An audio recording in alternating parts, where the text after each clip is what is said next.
Welcome to the 60th episode of the Friday Nightmares podcast. I am one half of your hosting team, coming to you today from Waterdown, Ontario, Canada. And with me, as always, is the man with the longest intro in the entire world. Mr. Smokeshow Crawford, coming to you from the town of Swartz Creek, in the county of Genesee, in the state of Michigan, in the United States of America, in the North American continent, in the Western Hemisphere, on the planet Earth, in the Milky Way galaxy, fully vaxxed, boosted, and waxed, and ready to climax. And if you can, please get me wet, feed me after midnight. I'm the man with not that. I'm the man that is not known as the guy. God, God damn it! I am the man that used to be known as the guy with the glorious beard. Also, aka Scott Housen, aka Triangle Head, and aka Extra Crispy. Oh, and if there's anything you are, it is definitely extra crispy, Scotty. Yeah. I am worried that I'm not seeing. Oh, there we go. Okay, I'm seeing the volume now. I was concerned that you couldn't hear me. Can you imagine an entire Friday Nightmares episode and just you talking? Oh, wow. Like no one hears me. They just hear you responding to whatever I'm saying. They'd be like, yep, Smoke Show has finally lost his mind. They're like, oh my God, it's become like that movie they talked about with Goodnight Mommy. He has a twin. Or Heather never existed in the first place. Ooh, a new movie by Friday Nightmares podcast. Not only will we have that epic found footage film that will be coming to a shitty Tubi near you, we will also have, that actually will be Uncorked too. Uncorked will fund us. Who else? Kid Shutter. And what about Raven? Is it Banner Raven? What's the really like? Raven Banner. That's it. They're going to support us as well. The movie's going to be really high quality, up there with some of the 2022s we watched, or I watched, that were, oh man, I watched some doozies for this time. Honestly, I watched my first Uncorked film this year, and yeah, good old Uncorked. You get what you expect. You know, they give people chances. They really do. Uncorked is basically the charity case of horror. Kind of true. Not as bad as some of the Tubi originals. The writing in some of them are just dreadful. Like, yeah. Oh man, there was one I watched recently where I was like, get the fuck out of here. This writing is so bad. Like, what the fuck is What is this Friday Nightmares podcast? Yeah, sure. I'm like, Scott, we should really get some money from this. It sounds like our quality of writing. But before we get into our 2022, Scott, is there anything you'd like to share with everybody about your life? Because you tend to do a lot of shit. Oh, yeah, I ended up, once again, doing a lot of shit. See, Mandy and I ended up going, I know, exciting sounding, but we went crafting, going to different orchards and going like craft show, like walking around. It's because something free and something fun to do during the day. Just every guy listening right now that's heterosexual is like, crafting, huh? Yeah. Yes. With a girl, huh? Uh-huh. Here, dude. But went to a couple of those, and then we ended up going playing putt-putt, and then we ended up, I ended up beating her. I mean, we had her friend Isabella who beat both of us, but I ended up beating Mandy, so I kind of redeemed myself from air hockey. Yes. Okay. But I beat Mandy, so I kind of redeemed myself from air hockey a bit. So Mandy came in third. Yep. Okay. And then we ended up going to Auto City Speedway, which is our racetrack near us. That's like derbies and like just actual like figure eights. Like Final Destination. Yeah. Were you guys in the stand and the song Desire started playing? And you had a vision? I seriously was envisioning part 4 with the accidents that were happening like on the tracks and stuff like that. I'm like, oh shit, this tire's gonna go flying over here and hit one of us in the head. Well, some of the people in that movie are pretty trashy. I would expect that would be similar people you would find in Michigan. So, some super racist guy, like people dressed like hillbillies. Like, I don't know, Scott. It looks like it could just be picked up and dropped in Michigan. You guys could have been making Final Destination 4. Yeah. And you would have been like, remember, I beat you in mini putt. When you like the same thing as beating you in air hockey, as like a tire comes flying at your head. Yeah, that was fun. It was just like a fun day of just random little things we did. And then nice. Then on Tuesday, her and I ended up going to East Tawas and spent the whole entire day on the lake on the beach. And what happened? What happened to you, Scott? Well, that is where AKA Extra Crispy comes in, because our dumbasses, we used sunscreen 6 different times, but the weather was 97 degrees and barely any clouds in the sky. So the sun said, fuck yo, sunscreen. And well, we thought we got a little bit of sun. And then by the time we got back to her place, we looked in the mirror and we were fucking beat red from head to toe. Like we were burnt to shit. Like I'm still feeling it. I'm finally like healing. It's peeling and itchy now, so past the worst of it. But yeah, I had to wear very loose clothing this entire week and constantly putting on aloe and other types of creams to keep from fucking like just peeling as bad as I could be and to just kind of dull the pain because yeah, we burnt the fuck out of ourselves. So when you went to work the next day, did you break through the wall and go, hey, hey, hey, Grenade? I mean, should have. You're like, Scott, you broke the wall again. And it's not hey, hey, hey, it's oh yeah. Oh yeah. Sorry, I couldn't remember. I figure you as the Kool-Aid man would know the best. So that's important. Yeah, you did look a little red, huh? Yeah. Though I'm gonna get a good tan from it now, so that's cool. Yeah, for sure. You know what? We need to take negatives and make them into positives. Right. And plus, I haven't been to the beach that often, and that was just fucking fun. It was literally like 8 hours on the beach. It was fucking relaxing and just needed. Did you drink? No. Oh. Well, you can't drink on public beaches, Heather. Yeah, you can. You just fucking hide it. Yeah, I'm not about that when the weather is 97 degrees and you're cooking in the sun. That is not a good thing to do. Babies. Honestly, what is this weak sauce that I'm hearing coming from you? Scotty, I thought I trained you better than that. It's a good thing I'm coming out there in 2 days' time to USA, USA, USA. That's actually how I get through customs. I just roll up and they're like, anything to declare. I'm like, USA, USA. They're like, go ahead, ma'am. Clearly, you are aware of how good this country is. But yeah, it'll be the first time I'll be back on US soil in 2.5 years. It's been a while. It's been a while.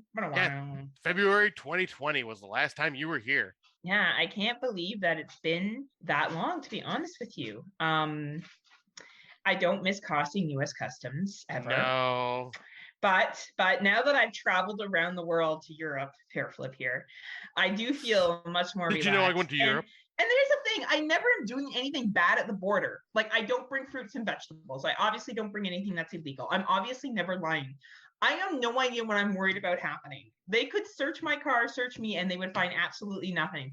Right. I have no idea why it causes me such an anxiety. So I've been trying to be like, so I'm definitely less anxious than I used to be. Because I'm like, Heather, you're not even like, so what if they hold you in a secondary? It's not like you are like, you know, smuggling in cattle in your trunk and they're going to open up the car and be like, what are all these 18 beef cows doing in your trunk, Heather? So, but yeah, Scott and I are going to go see AEW, which we're very excited about. Blood and what's it called? Blood and Guts. Yep, Blood and Guts. Blood and Guts. And then I don't know, we're gonna drink at his house, but apparently like bitch boy over here doesn't want to drink in the sun, so hopefully it's not too hot. Oh my god. Hey Scotty, are we allowed to drink in your backyard, or is that not allowed either? No, this is a fucking alcohol-free house now. Oh my god, I'm canceling my trip then. Scott and I used to kill bottles of, what was it that we used to buy, the wine? Barefoot Merlot. Yeah, man, we would kill like a bottle each of that shit. You know what, Scott, it's time to bring back the glory days and make some poor decisions. Have a bonfire. I'm supposed to meet your cousin and his lovely Canadian wife. Hopefully, well, obviously meet Mandy for the first time. She will be coming with us to AEW. Yeah, I'm going to be meeting all the people in Scott's life who I never met before. It's going to be very exciting. Yeah, I'll say it'll be very fun, I'm sure. I'm sure. He's like, I'm sure. and I'm going to be in the back going, God damn it. Oh, no, I'll be pretty nice to you, Scott. Will you, though? Yeah.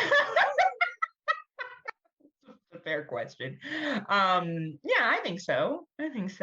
I don't, you know, Scott, I just feel very grateful that you're taking me to AEW. I know this is a belated birthday gift, so, you know, I feel like I should at least not be an asshole to you. Some of the time that we're together. At least until after AEW. Yeah, like, well, by that point, it will just be driving home and I'll be drunk. And we'll probably end up going to bed when we get back because it's going to be like fucking 1:30 in the morning. And then I'll have to get up and drive home. So, I feel like 1:30 in the morning. You're acting like that's late. I know that's because you stay up till fucking 4 and then go home and go to bed during the weekdays and like run on 15 minutes of sleep. For the rest of us who actually like to get sleep, like honestly, on average, like I'll even predict it. You'll be like, Mandy and I were hanging out. I'm like, oh yeah, what time do you get home? 3? Yeah. What time do you get up? 5:30? Yeah. I'm so tired today. I don't know why. And you like nap for 18 hours. But it's good because of her work schedule, you guys do have to take breaks. So you get to hibernate like a bear until you see her again. And then you go back to no sleep. And I worry about you driving into work like a mom. I'm like, did you get enough sleep, Scott? Are you sure you're safe to driving to work today? Like I can do anything 4 hours away, but the sentiment is there, right? The sentiment is there, right? So for me, I'll make it short. I went to the Sound of Music Festival and saw Finger 11 and Biff Naked. Most people probably know who Finger 11 is. Scott, do you know who Finger 11 is? Yep. All right. So they're originally from Burlington. Scott knows who they are, then most people know who they are. Pretty much, right? So they were pretty sick. I got VIP tickets for George and I, and then Anne came, my other friend, and we drank and smoked a fatty, and it was awesome. And then last night we took our moms to the drag show. And let me tell you, it was an exciting time. The moms had a good time, a really good time, actually. The drag queen was very funny, and it's ending off a Pride Month. So we've done a couple events this month to support the LGBTQ plus community. And we'll continue to be an ally and support them through, going to these events and supporting queens and supporting local drag and buying from LGBTQ plus businesses and doing what we got to do. That's really what matters. It's great to have rainbows on your page, but what matters more is what you actually do and what you actually invest. So that's my life. It's not nearly as exciting as Scott's, but I don't know, maybe Scott and I will have a lot to talk about when we get together. There was the last time we got together, Scott got bukkakied by a puddle. Oh my God, I forgot about that. And you just bought your new t-shirt? Yeah. And you got totally bukkakied? Totally bukkakied by dirty, salty slush. Oh man, I've never been out to see you when it's been nice weather. I know, this is crazy. There'll be right? There's things to do. I know. We're gonna we're just gonna drink in your backyard and go to AEW. Things to do. Hey, it's better than just sitting inside and drinking. Oh, you know what? It absolutely is. I'd rather have a bonfire any day of the week, and I'd rather be with you, Scott, any day of the week. Oh, you're so sweet. I know. Scott's like, you're so full of shit. You are so full of shit. I do listen back to these episodes and I'm like, oh man, I really do tease Scott, but you got me last time when I was talking about my trip. It was really funny. You obviously listen because you edit, but shit, that was funny, Scott. You are a funny man. You know that? You got a good personality. Sometimes, but did you know that Heather went to Europe? I don't think she's talked about it enough. Did you know that I went to Europe? Did you know that I went to Newcastle? Really? You know that I have friends in Newcastle. You know I met Kate. No. I am from the internal darkness of the Not So Spotless Mind podcast. You are getting better at it. I'm so proud of you. It only took 15 years to learn.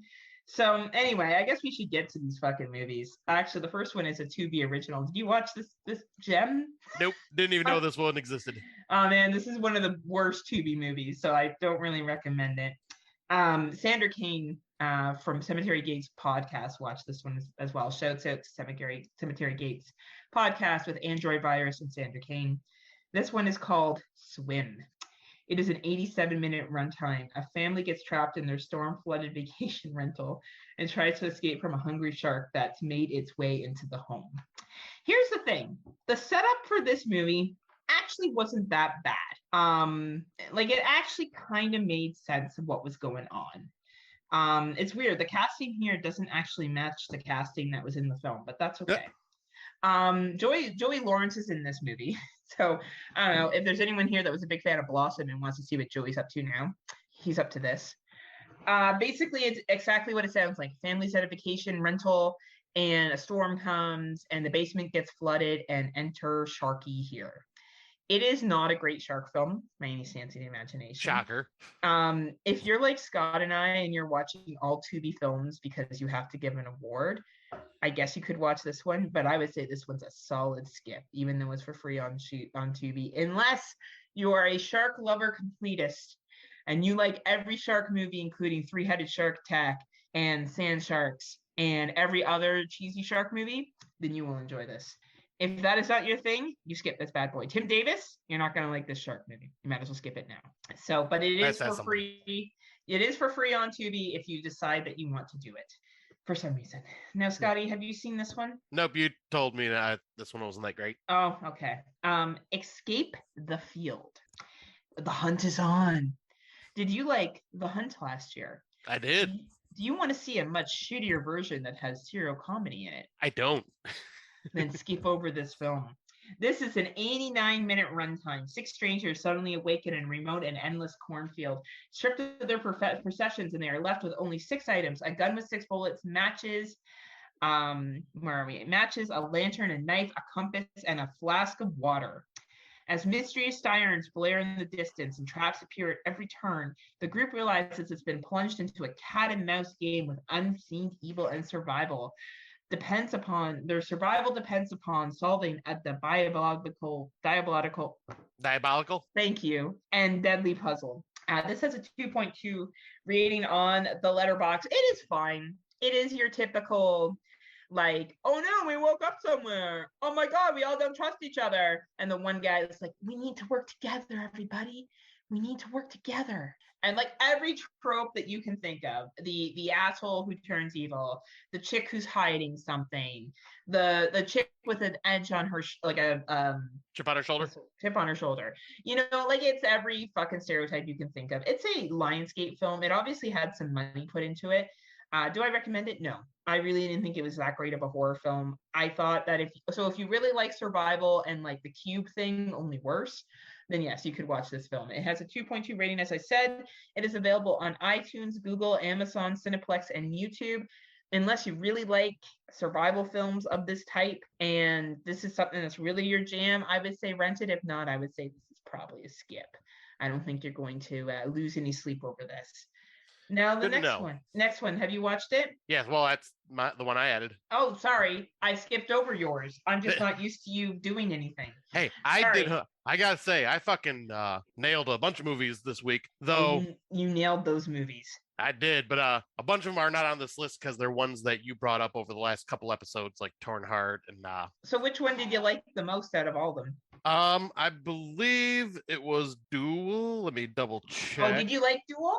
I did. I thought that was very interesting. Let me double check to see, because I watched a bunch. Let's see here. Yeah, Duel was probably Duel and Sharkbait were the two I really enjoyed the most out of the ones. And then The Hatching, but we will be talking about that. Oh yeah, we will be. Yeah, we will. Yeah, we will. But yeah, the one that I brought for this list is Wormwood Apocalypse. And this one, hold on, I gotta get to my list now because I changed things here. Now, do you need to see the previous Wormwoods to get this one? Would you say? I watched the original years and years and years ago when it first came out, and I didn't remember a damn thing from it, so I just kind of jumped into this one. I think it would help just because you would know the characters, because a lot of the characters are the same, I believe, from the first movie. But it kind of still plays out like something you could watch on its own, because they give you enough background and stuff like that, and like kind of give you a what do they call that? Prequel, kind of like flashbacks to what was happening or what is happening, like, and how everything began in a way. But it's a Australian zombie comedy, and it's pretty damn funny in spots. Got some good gore, some cool zombie effects, and an interesting story. I remember liking the original one better, but I found this one to be fairly entertaining. So, like, if you are a fan of the original, then definitely check out the sequel. It's a zombie comedy, so it's like a very apocalyptic style. So it's fun, but if you're tired of that genre, then I wouldn't waste your time, because you're just gonna probably feel the same about it. But yeah, this one can be found on Amazon, iTunes, Google Play, Vudu, and that's pretty much it. But yeah, I'd say it's worth watching, worth a $2 rental. Like, it didn't blow my mind, but it was entertaining. Awesome. Well, good to know. $2 rental is pretty decent. And I think that, yeah, some people are done with the zombie-like films, but If you think it's better than most, then maybe it's worth people's watching, would you say? Yeah, I'd say so. Okay. Well, that's good because the next one I have to talk about was a big pile of poo-poo. So this is the first anthology I've watched of this year, I think. That'll tell how great anthologies have been that I can't remember if I watched any other ones. I know there really hasn't been that many great ones. Honestly, that's why Scott talks about his fucking weekend for 20 minutes at the beginning of our episodes. Because we got nothing else to talk about.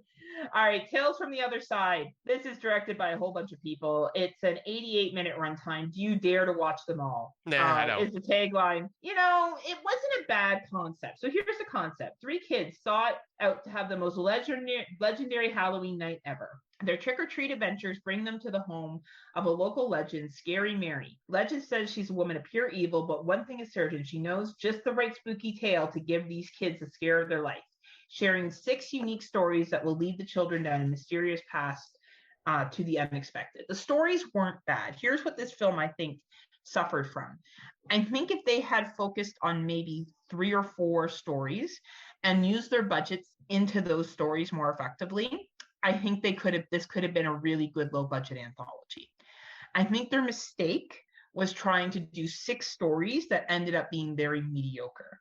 But it's honestly not a bad film. Yet again, if you want to see what it would be like to create a movie, I think people fantasize that if they were to make a horror movie, it would have the budget of Friday the 13th, the remake, or a Jordan Peele's Nope, or Black Phone, or Saint Maud even.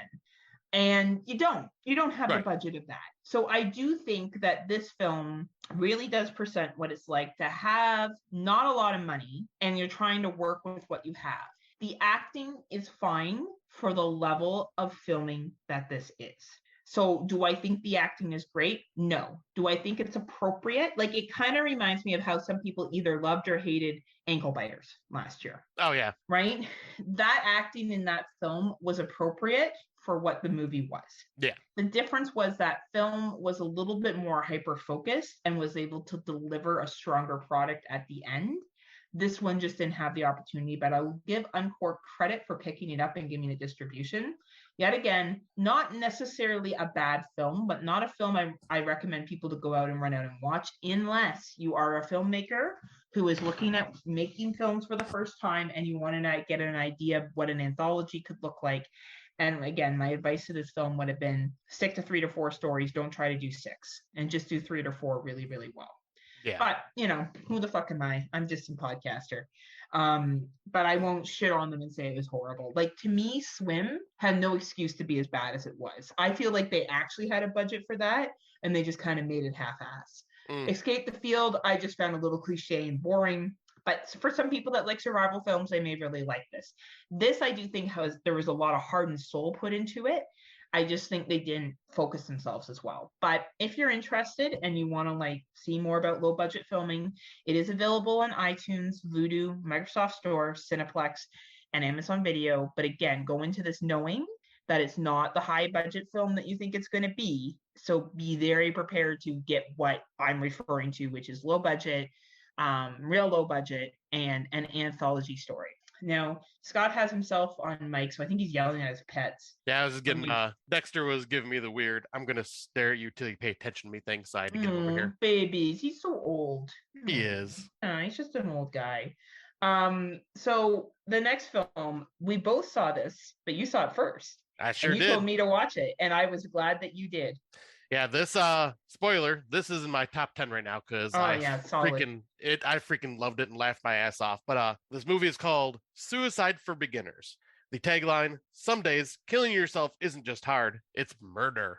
And so I decided to just kind of throw this on because I'm like, okay, this is talking about suicide. Let's see how they handle this. And yeah, just ignore the title because it's basically about a dude that is trying to kill someone and make it look like a suicide, not like actual. It doesn't really tackle suicide like I thought it would. No, kind of worried it would. But yeah, it's insecure and unhinged. Garrett is dead set on murdering the unrequited love of his life, Mia. When he comes face to face with his victim, his awkward incompetence takes over and things quickly spiral out of control as he finds himself on a deranged path to becoming a serial killer. And Man, this movie, the main character who is Garrett just fucking cracks me up because he is just a bumbling idiot doofus that just screws up everything left and right, but it is done in a like very tongue-in-cheek way and hilarious. And I believe this may be Sid Haig's last released film. And Yeah. oh my And he was god, healthy in it too. So if you yes. want to see Sig Haig when he was healthy and like with it, excellent in this film. Oh, he stole the show in this. He was funny as fuck as like the landlord or whatever he was. He just cracked me up. Mm-hmm. Um, but man, this movie, like you're watching it going, oh, this is just kind of cutesy and funny, and then it ramps up during the third act where it's just like fucking Garrett just kind of loses his mind and just goes nuts. And oh my god, it is hilarious. It's just like one thing after another, after another, after another. And I found everybody in this to be just entertaining as shit. The pizza delivery guy with his wife that's all concerned about Garrett and Oh everything. man, great. Oh, it was they all the characters were just entertaining. They all worked really well together. This is like a super high recommend for me. Like, how about you, And Heather? I agree. And here's the thing, like I'm just looking at the actors' history. For some of these actors, some of them it was one of their first films. Which is Um, impressive. right? Corey Feldman was in it. I don't Yeah, remember Who was Corey Feldman? he was one of the people in the Oh, third act. okay. Okay. I didn't realize it was Corey Feldman.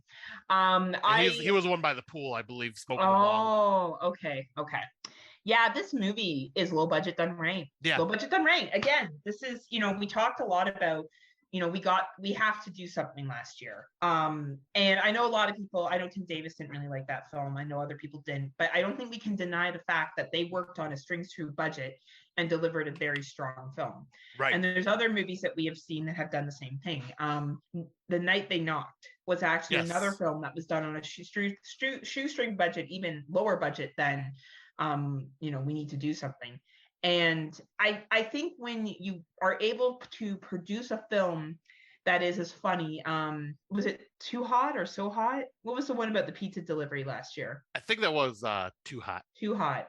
When you're able to make people feel things and present characters that you can either hate or get behind or find comical or relate to the comedy that they're saying, it's an excellent film. And this film used their budget where it counted. There is some awesome gore in this film. Yeah. And it's all practical, so it's a really, really entertaining movie for that factor. We're looking at a 94-minute runtime. It does not overstay its welcome. Will this be for everybody? I don't know. Scott and I tend to like these low budget, well acted films. Not everybody does. So obviously take Scott and I's recommendation with, if you've enjoyed what we recommended that's been low budget before and liked it, check it out. If you didn't, then maybe this isn't going to be for you. But I agree with Scott. It will probably end up on my top 10. I think that it's a very solid film. Yeah, like it's just entertaining from beginning to end. Yeah, absolutely. And yet again, this is what Scotty and I like. It may not be your thing, but if you've liked other low budget films where we've said low budget done right, which is a tagline that we use several times when talking about good low budget films, and you like that film, then you'll probably enjoy this one. It's available on Google, Vudu, Microsoft Store, YouTube. If it's your thing, I think it's worth any rental you pay for it. Yeah, agreed. Right? If it's not your thing, then skip over it. That's okay. Now I'm going to get Scotty's help reading this, because what does this look like to you, this movie? How would you read that? Oh, okay, I see what it is. Okay, so Zomblogalypse. Zomblogalypse. Well, blog. Oh, right. Zomblogalypse. Okay. Yeah, Zomblogalypse. So I'm assuming you didn't watch this movie. No, I was looked into it and it looked like it was a web series that just finally got released as a whole thing. So I was just like, another zombie thing. So I want to hear your thoughts first. Okay, so this is a 98-minute runtime. It is a British film. It is based off a British web series that was made into a movie. So the feature-length adaptation of the cult British Somcom web series.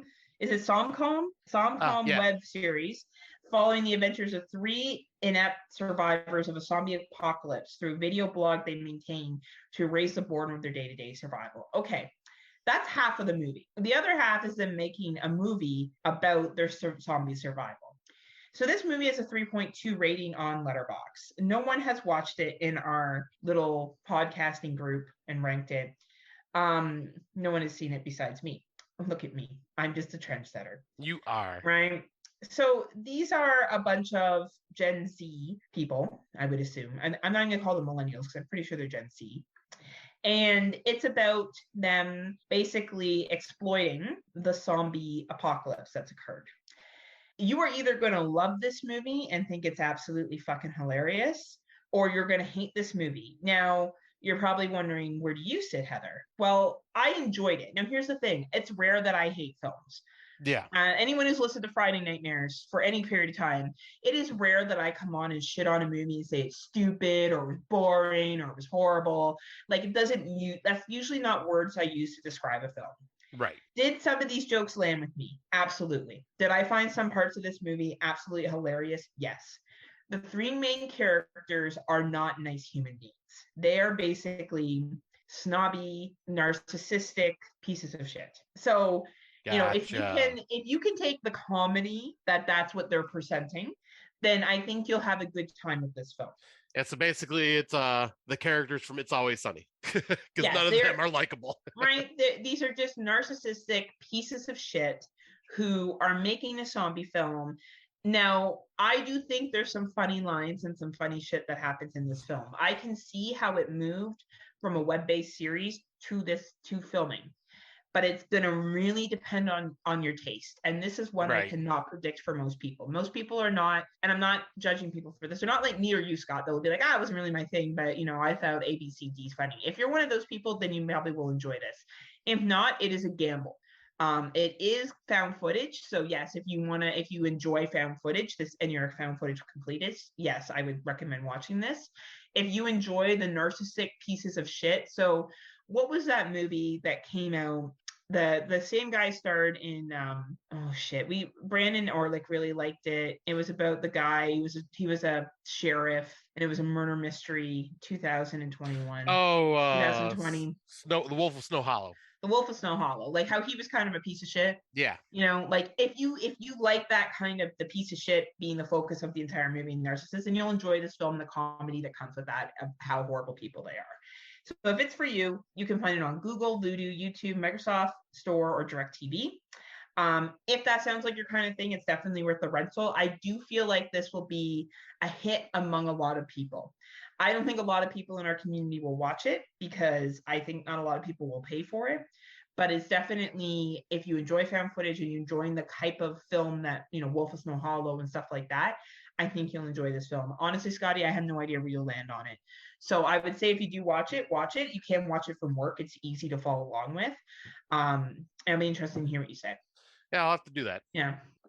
Because I am kind of curious to see where I land on this. Because like I will tell you, there's some great like the main characters could win antagonist of the year for me, particularly one of them, because this individual does a really good job of being a complete asshole. So nice.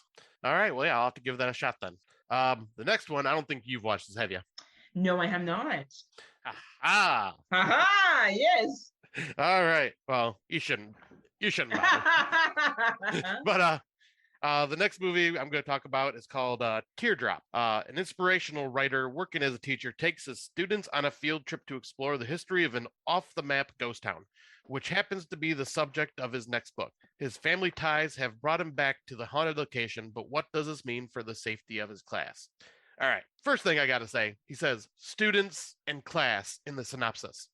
3 people. Oh, really? Yeah, 3. Wow. 3 Guess it's quote a really unquote small students class. in class. Like it's him, the 3 students, and his assistant. That's it. Oh, okay. It's like there's no class, or like maybe like this is kind of. I would feel weird if I told my parents, yeah, so my teacher wants to take me and 2 others on this field trip. That's it. What? Unless it's like, so the only time that happened is I dropped a course in high school and I signed up for a resource class and I worked on it independently. I think it was like health and wellness or something like that. And there's only like 2 or 3 of us that were there. Like, I don't know. So maybe that teacher wanted to take us to like the gym. Right. Maybe, I don't know. But yeah, it's pretty rare that something like that would occur. Yeah, I mean, I know this is like a college students type thing, but still, right. just kind of, it's still kind of just like, it's weird. It's weird. But yeah, this is like I was thinking like, ooh, ghost town, so kind of like maybe an old like old dilapidated town, like kind of like the old West type. And it Mm. kind of had that feel to it. And, I do kind of like the Western horror style settings bit. And this just played out in a very predictable fashion where I'm just Oh like, yeah. I knew what the twist was like instantly. Um, Nothing really exciting happened throughout it. It was there. It's okay. The acting was fine. But it was just like it just felt like there was just really nothing new and exciting to tell with the story. No, that's too bad. Yeah, and so yeah, it was just kind of like I give this like a 5 out of 10. Like it's an okay watch. I didn't feel like I wasted my time with it, but it was nothing special. For anyone that is interested though and wants to check it out, so it's apparently a Tubi watch. So it's an original Tubi. Oh, of course. Oh, no, no. But we both watch Tubi movies for each other that each other don't have to watch. That's Yeah. good. That's good. Yeah, like I will say, like this one was well made, well produced, but yeah, it was just like the story wasn't there. It's just boring. I wouldn't even say it's boring. It's just predictable, where it's just like, okay, there's nothing original. Okay. Kind of like our upcoming weekend. Our Yeah, upcoming couple pretty of much days pretty predictable. That's where we make our found footage film. At this point, which would be a relief. Actually, Scott and I are gonna make an anthology film, and it's gonna be short stories of just the things we do while we're together. And everyone's gonna be like, Jesus Christ. Jesus Christ. So the movie I watched, did you watch Keeping Company? I did not. Okay, so Keeping Company, it's an 82-minute runtime. Your life is our life. A fateful chain of events begins to unravel after two brash insurance salesmen go knocking on the wrong door and finds himself trapped in a stranger's basement. I know Dave C wants to watch this film. All I can say, Dave, is you need to watch this film. Really? This film, mwah. Really? Oh yeah. Funny. Suspenseful. There's a certain the overarching is it's about an insurance firm. So I think, especially for the United States, I think there's some social issues that they're talking about here with some comedy to it. That was very, very well done, in my opinion. And I don't want to give too much away. This movie will be in my top 5. Wow. Yeah, this movie is funny, gory, an ending I didn't expect. Yeah, it's a solid film. It's a real solid film. Nice. Okay, I'll have to check this out then. So it is available through Vudu, DirecTV, Amazon Video. Yeah, rent it. I think if you enjoy a little bit of satire, a little bit of comedy, a little bit of just some good kills, I think a little bit of Monica in my life, right? And then if you want a little bit of Sandra, right? Honestly, this film is really good. It was definitely it has a 3.0 rating on Letterboxd, and it's deserving of it. I think that maybe not everyone will like it, but I really, really enjoyed it. It's directed by Josh Wallace, and it's actually, he wrote it as well and directed it. If this is what Josh Wallace is capable of, I look forward to seeing what Mr. Wallace comes up in the future, and I think his name will be on our lips in future horror films. In my opinion, of course, someone may rent this and watch this and go, Heather, I didn't like it. Just go into it knowing that it is a little bit of a satire. It is making fun of the insurance industry, and it is dark, but fun, really fun film. Awesome. I'll definitely check this out.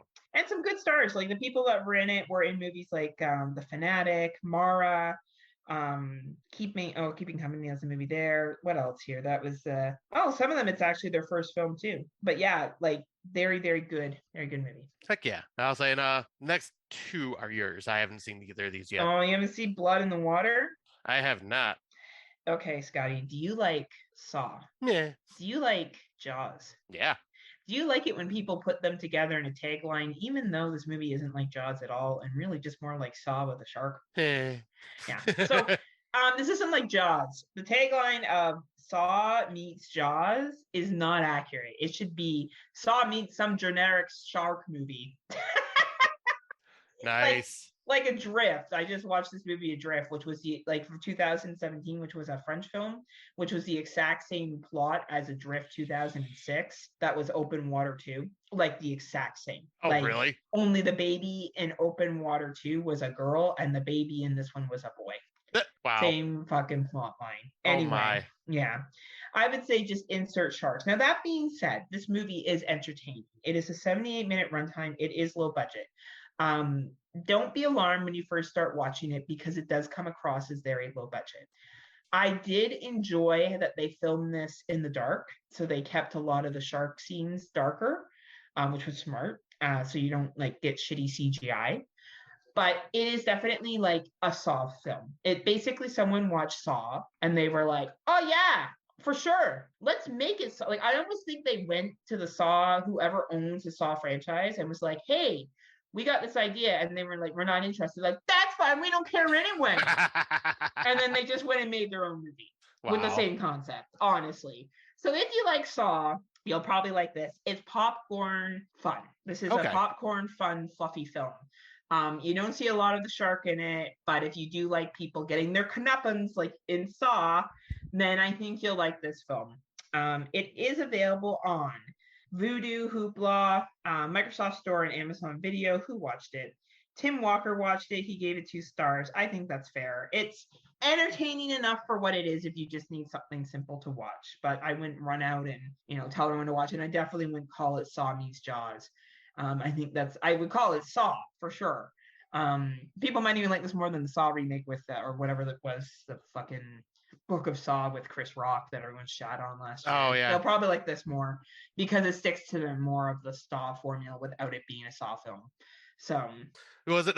Did it have like the same motive? You sneezed in public and didn't. Someone sneezed in public and you didn't say "bless you." Now you must pay. It's not far off. Oh boy. And I realize that's probably a huge spoiler, but the fucking tagline on the poster says Saw meets Jaws. So right. And that is already setting it up. Yeah, I was gonna say, and that is a failure.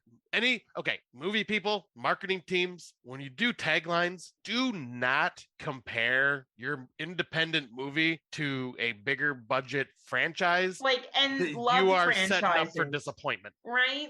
Oh man, anyone who walked into this movie, it is very similar to the whole revenge thing, but it's definitely nothing like Jaws. Nothing like Jaws. And I'm not the biggest Jaws fan in the world. I can just imagine Tim Davis being like, "This is nothing like Jaws," and going Hulk smash. He was so upset about it, right? But anyway. So the last one I'll talk about is super low budget. I'm pretty sure the 2.5 rating on Letterboxd is because one of their friends went in and rated it for them, a bunch of their friends. Though the main chick has been in VHS, Sirens, The 5 Evil Little Things, and Dead by Midnight, which are all movies I've actually seen. The original name for this movie was On Location, but then they changed it, I guess because they weren't getting the same kind of build-up for it, so they changed it to Terror Trips. It's a found footage film, but it's not found footage. It would have actually been better if they filmed it like a found footage. Okay. But they tried to make it like a real movie. And my advice to these filmmakers is you should have done found footage. It would have looked so much better and probably would have been a sleeper hit. It's a real shame how they chose to film this. So here's the premise. And I'm going to give spoilers here because I don't overly recommend it. This is not a found footage. These group of people decide that they're going to make a business off of going to locations where horror movies were filmed.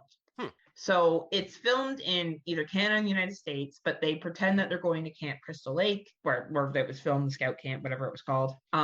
They talk about, they're so successful with the local ones that they do that they get corporate sponsorship to go overseas. So they're going to go where Hostel was filmed and Serbian film and other things like that. It's actually a really smart concept. Yeah, that's a really cool concept. Right? It's actually really, really smart. The problem here was that they chose to make it like an actual movie instead of found footage. If they had made this movie found footage, it would have been a billion times better. The acting was good enough. These people have all been in other films, like The Strangers and Haunt, Wrong Turn, which is where one of the main guys had started previously, the most recent Wrong Turn. Wrong Turn for another one, and The Hunt, sorry. Your Next, VHS 2. There was these people in this film had acting chops. They weren't the best, but they weren't the worst. This should have been a fucking found footage movie, and it angers me that it wasn't. Yeah, it seems like brilliant this would have concept. Seems like it would have been perfect for found footage. Brilliant fucking concept. Or a mockumentary. Yeah, or a mockumentary, which is also found footage. Yeah. Right? Brilliant fucking concept, but nope. They decided they had to make an actual film, And that's a fucking shame. Yeah. So if any of those filmmakers are listening, I watched your movie. It was a great concept. The acting was good, but guys, you didn't have the effects or the money to make a full-length feature film of this that was going to make it look good. Next time, do this concept again, because probably not a lot of people are going to watch this film, and make it found footage. Right. Guaranteed, it will be a sleeper hit of 2023 or 2024. Guaranteed. Horror fans will eat that shit up.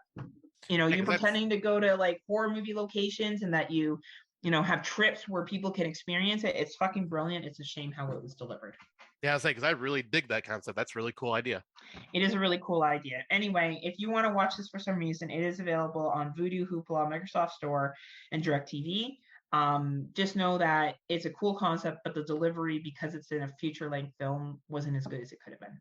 Well, that's a shame. It is a shame, honestly. And I would never be offended or upset if they just came round two and they decided that they were gonna make this found footage and pretend like the other one never happened. I'd be like, good for them. Call it on location and make it found footage. Right.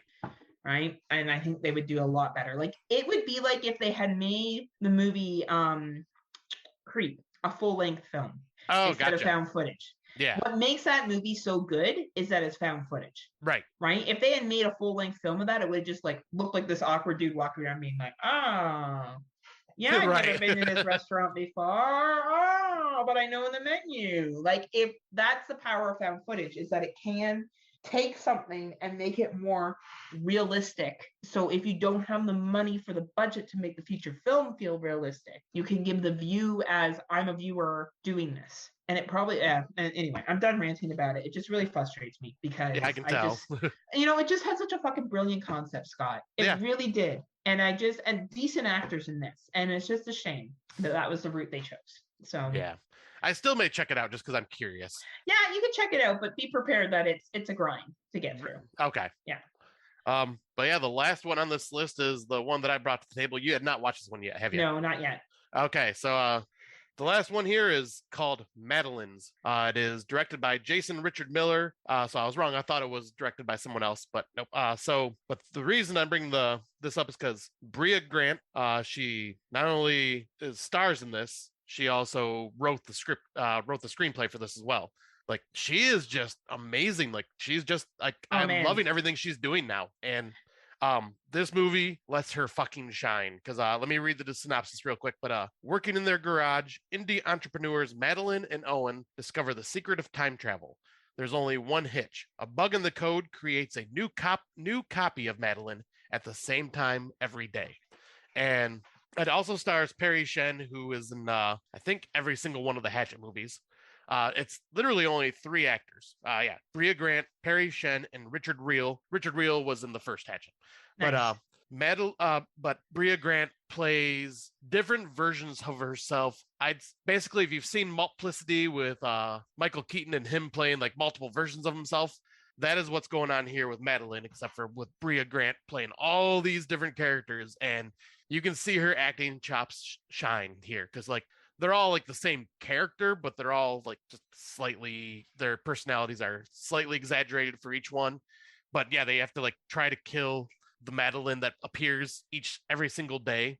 So like I think they said they had to kill like 3,000 Madelines. So they're like showing up in the exact same spot every day, waiting for the new Madeline to pop up and they kill her in a different way. And then yeah, just things go out of control. It's I would say it's not scary, but it's very cute, hilarious, has some good gore moments and like really good acting. Like this is in my top 10. Like I was thoroughly entertained by this. And yeah, like Brea Grant has now become my new celebrity crush because like I just find her absolutely adorable. And she's just great all around. She's got such good talent. Like she's as a writer, female future of horror movies. Yes. She is a excellent director. She is an excellent writer. She is an excellent actor. And I hope being a female, she's not pushed down by patriarchy and isn't able to float to the top. Yes. Because we all know it is harder for women directors in horror. Yes, it is getting better, of course. But historically, it has been more challenging. There's been a couple of famous women that have pushed through, and I think we're seeing that more and more. And I think she's one of them that's going to bring some real talent and messages to the screen.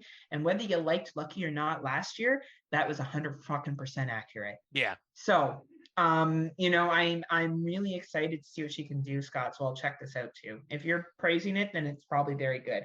Yeah, like I'm not sure everyone that's listening would love it, but it's definitely one that I'd say you'd be missed to not watch it for, like, especially if you're just trying to like fill out your 2022 list. This is one to at least check out. May not be for you, but it's definitely something that's worth watching. For me, I fucking loved it, and it is in my top 10. It can be found on iTunes, Vudu, Google Play, Amazon, and YouTube to rent. And that's what we try to do here at Friday Nightmares. We try to bring a variety new watches to you. So we have a fair amount of movies. Watch what you feel is right for you. Yeah. And I have to say, I brought my A game back this time. Yeah, I feel like I should now mention that because you brought it up. Yes, Scotty, you watched more movies. Boom. Which we should do for a podcast anyway. So thank you for following through. See, I did the least that I could. Scott, not all heroes wear capes. No. Some of them just walk around naked and watch movies once in a while. That's right. That's exactly what you do, and that's accurate. So it's true. Hashtag blessed, hashtag I love Scotty, hashtag in Scotty we trust. Hashtag boner. Boing. So for older films, I watched the movie Bait, which is a shark film from 2012. This was fun. I liked it. It's so dumb, but it's fun. You know what? Compared to some shark movies, it's not that bad.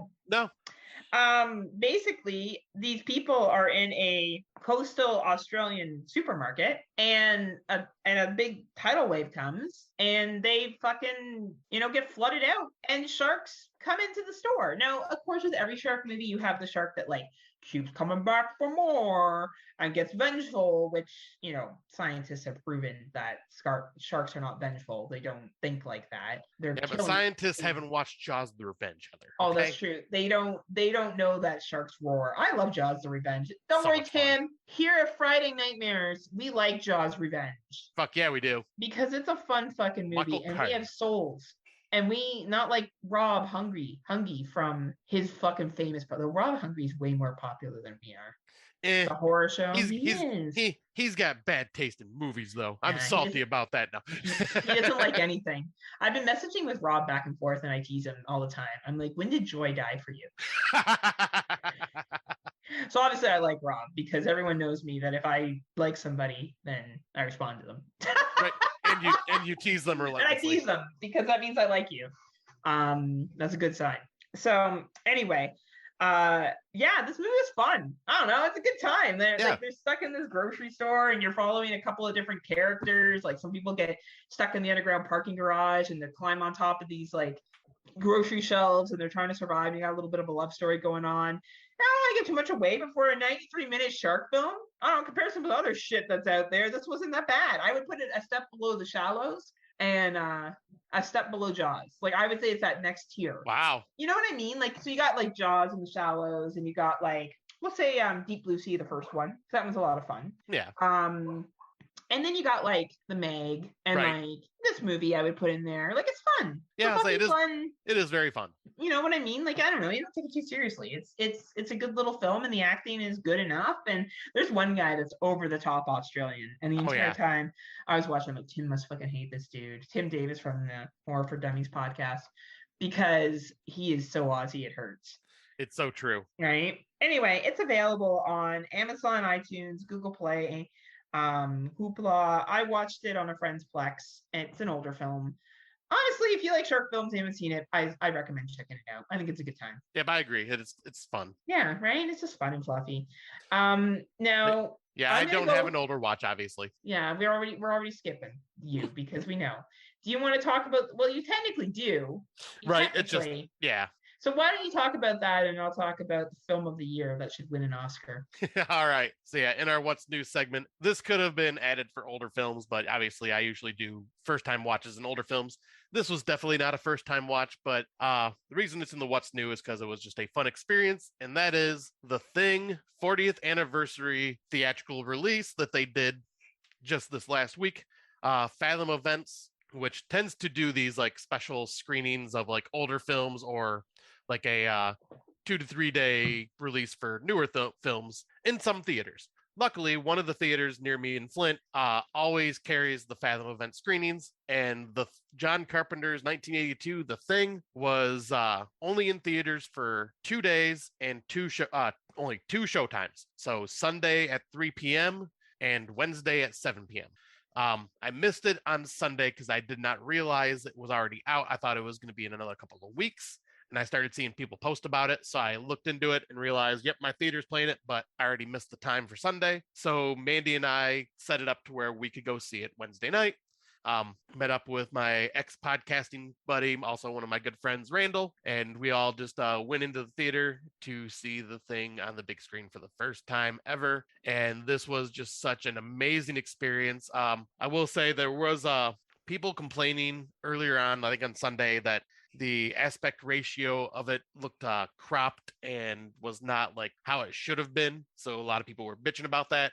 They had fixed it by Wednesday, so like it fit the whole screen, looked really good. And like I fucking love seeing this on the big screen because everyone knows this is one of my all-time favorite horror films. Mandy absolutely loves it as well, so I figured this would be a great one to go see. And it was just cool to go to a theater and see that, like, I'd say there's about 20 people in the theater to watch it, which is just really cool to see, like, you know, that many fans there and everyone just like, you're watching the movie and every well-known line in the film, you hear everybody just kind of quietly repeating it because, you know, we're all huge fucking nerds and we love the movie. And so, yeah, it was just an awesome experience. I'm so glad I went.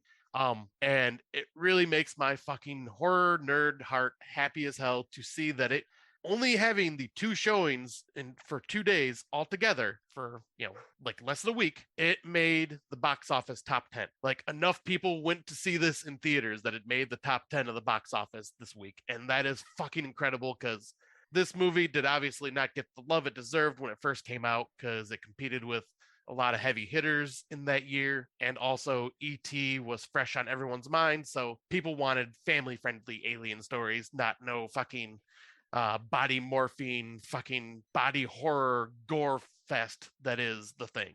And so it did terrible in theaters when it first came out. So it is awesome to see that it made the box office top 10 being a fucking 40-year-old movie. That is just absolutely incredible. That's awesome, Scotty. I'm glad you enjoyed such a classic film in the theaters and that you were able to see something that was well acted and good directing, a plot that made sense. Right? And then tonight you're going to see Jurassic World Dominion, and you're going to see the fucking opposite of that. I can't wait. It is one of the worst films I've ever seen. And I don't give that title out often. First of all, so what I'm going to talk about and what's new is Jurassic World Dominion. So I listened to the review between Tim Davis and his wife. They went through all on For Horror for Dummies. First of all, why isn't Jalissa on more episodes of Horror for Dummies? Right? She's great. Like, honestly, Tim, how did you fucking score a hot, funny wife like that? Like, seriously. That puts up with your ass. Like, that puts up with you being, like, a chauvinistic piece of shit on that podcast. You could tell she was like, what the fuck is wrong with you? Because he never obviously talks like that. He was totally, like, hamming it up for the podcast. Oh, he was. Like, what is wrong with you? Like, I love her. I think she's the best. Anyway. They reviewed all the Jurassic Park films, and I am a Jurassic Park fan.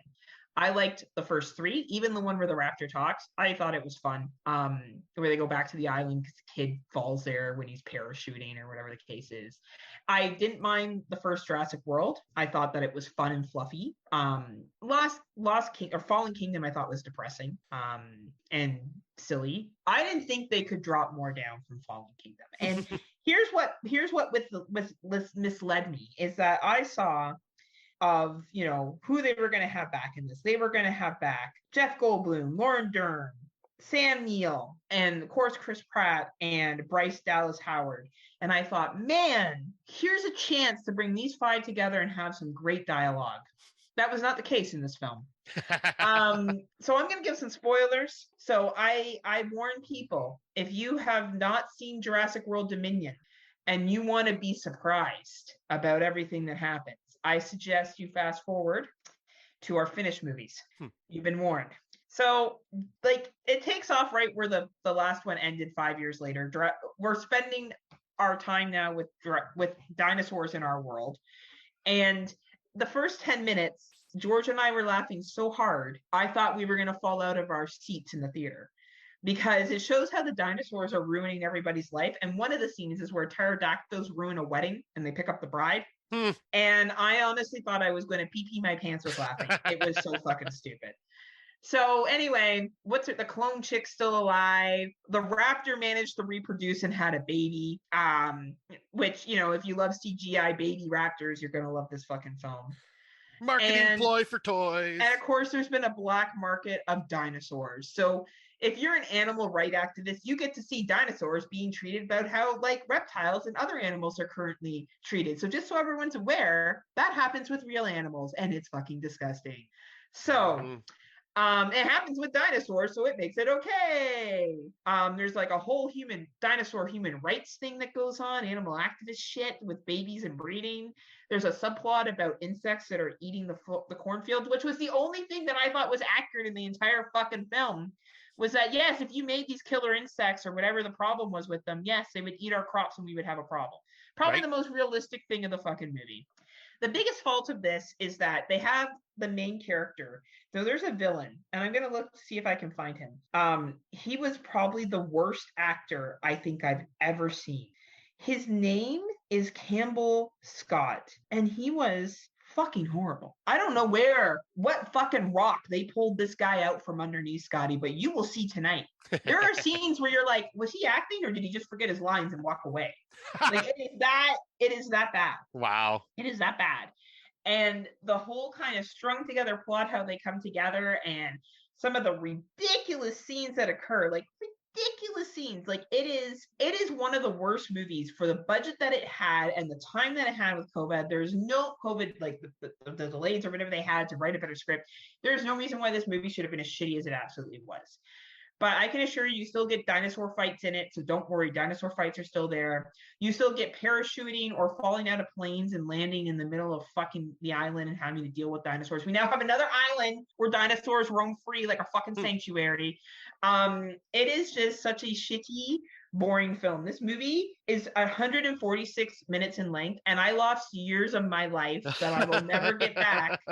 And I like Jurassic World films. Here's the kicker. I like this shit. And even I was like, it was so bad. Like, George and I kept rolling our eyes throughout the film at each other, going, when is this movie going to fucking end? Like, when is this going to be over? And you have been talked in to going to watch this piece of shit tonight after watching a thing like The Thing. Well, I didn't get talked into it. I still want to see it. Oh my God, no, you don't. The only reason you're going is because it's with a girl. No, that's the only reason. It's like grade 6 all over again. No, it's dinosaurs on the big screen. I got it. Like, I want to see it. Like, sorry. Let me be my own judge of it. Like, I know what you're going to think of it. I don't need to let you be your own judge because I know your opinions. If you tell me this is a good film, you got to BJ throughout the entire thing because that is the only way it will make this film good. By multiple people, Scott. I mean, like you had a parade coming through because honestly, like 15 people lined up and they were like, all right, man, we're going to make this 2.5 hours go by real quick for you. Because oh my God. This is not a good film. I don't know how I got a 2.5 rating. I have no idea how that happened on Letterboxd. Who else? Someone gave it a 4 rating. Who gave it? Oh, Ram Man did. Sorry, Ram Man. I'm glad you enjoyed this film. Maybe you took kids to see it because I think if you took a kid, you would enjoy it a lot more. But that's the only way that you would enjoy this film. So it's horror adjacent, and I was super disappointed by this movie. Like, ridiculously disappointed. So I look forward to Scotty being the own judge and me being like, I told you so tomorrow morning. Yeah, we shall see. Like I said, I still just kind of want to see it because it's just a dumb blockbuster film on the big screen. It's no Gremlins, okay? I want you to know that Gizmo does not show up halfway. Though, oh God, it would have saved the fucking film if it did, probably. I mean, Gizmo would save everything in any movie. Right. Now, the special effects, honestly, CGI doesn't bother me. So if you do enjoy CGI dinosaurs, which they're good CGI, like it's great CGI. So, there's no complaint there. But I just thought I was so disappointed. There was so much capabilities with this film, and bringing all the actors together could have been such a good thing, and it was just not good at all, except for Jeff Goldblum. Thank you, Jeff Goldblum, for having funny fucking lines in this film, because he was the saving grace of this film. So have fun, Scott. Oh, I'm sure I will. May the odds always be in your favor. So it shall be interesting. Right. So horror adjacent was the horror of my life of spending money on that film. So My God. Just you wait. All right, so we're gonna take a brief break, and we're gonna come back and talk about Finnish films, which is actually a very interesting subject because two of the films came out this year. Yeah. So And one of the films, was it Finnish or was it Russian? We'll talk about it. who knows what it was, Scotty? Who knows? But yeah, so after these messages, we'll be right back. This'll keep you quiet. Oh, hi there. I didn't see you. You caught me cutting a new show. I'm Bo Ransdell, and I'm one of the many creators you can find on Legion Podcasts. I said quiet! My fellow podcasters and I work hard to bring you the best in horror podcasting, but that comes at a cost. Wouldst thou like to live deliciously? Not that, but also yes. No, what I'm getting at is that there are server costs, costs for good microphones and software for editing, all the things that make our shows, fun to listen to. And you can help. If you're enjoying the shows on legionpodcasts.com or in the Legion Network available on iTunes and Stitcher, just about anywhere you can download a podcast, really, you can help us out and get a little something for your trouble at patreon.com/Legion Podcasts. For just $2 a month, you get a pair of movie commentaries exclusive to Patreon, and for $5, you can also join us for a monthly screening of a movie. All of that available on patreon.com/Legion Podcasts. We appreciate it, and thank you for listening. Now, back to the cutting room. And welcome back. Today we are going to be discussing Finnish horror at its finest, and we will start with our first movie that Scotty suggested. Yeah, so the first movie on this list that we are talking about is Rare Exports, released December 3rd, 2010. The synopsis is, a young boy named Pitari and his friend Juuso think a secret mountain drilling project near their home in northern Finland has uncovered the tomb of Santa Claus. However, this monstrous evil Santa, much unlike the cheery Saint Nick of legend, when Pitari's father captures a feral old man in his wolf trap, the man may hold the key to why reindeer are being slaughtered and children are disappearing.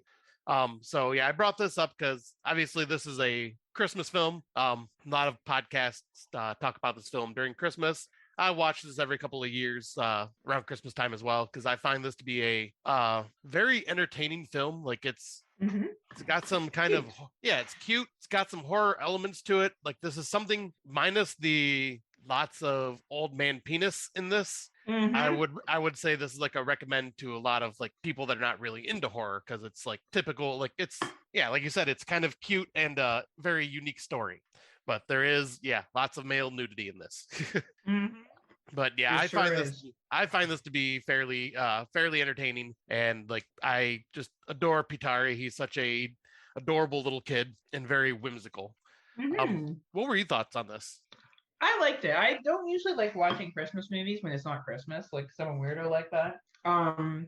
But I found the story really easy to follow. I like how they talked about the real folklore of Santa Claus, and the idea of him like beating kids and being a real piece of shit. Yeah. I'm pretty sure that's accurate. Yeah, I think it's at least kind of like the dark history of it, kind of like where Krampus came from. Right. So I always appreciate when movies do that. I do like the relationship between him and his father. I didn't quite get how they made money. I think they made money off of the meat. Yeah. Which I thought was interesting. I don't know. I really did enjoy their, like, it goes back and forth, like the main kind of, I'm not even sure if you would call him an antagonist, but the guy that digs up Santa Claus, he had really piercing eyes. And I know that sounds a really weird thing to say, but he really stuck with you, and he only spoke English. Yeah. Right? And I thought his character was really, really creepy. And I enjoyed, like, there's a trope of the kid that's the bully that doesn't believe, the main character and like thinks he's too young and immature and all that shit. But I really did like the simplicity of the story. I liked the truth of the folklore, and I found the Santa helper very, very creepy and disturbing. Right. Like excellent. Like it like smelled children when they were nearby. Right. And I love and we're kind of jumping all over the place here, but I love the ending of this where this is like a fictional story of how we get the mall Santas by getting the helper elves that look like what we typically think of as Santa Claus. Well, you know, the funny thing is, because when you're younger, when you figure out that there's Santas at every mall, I don't know about you, but one of the big things that parents will tell their kids is, oh, they're all Santa's helpers.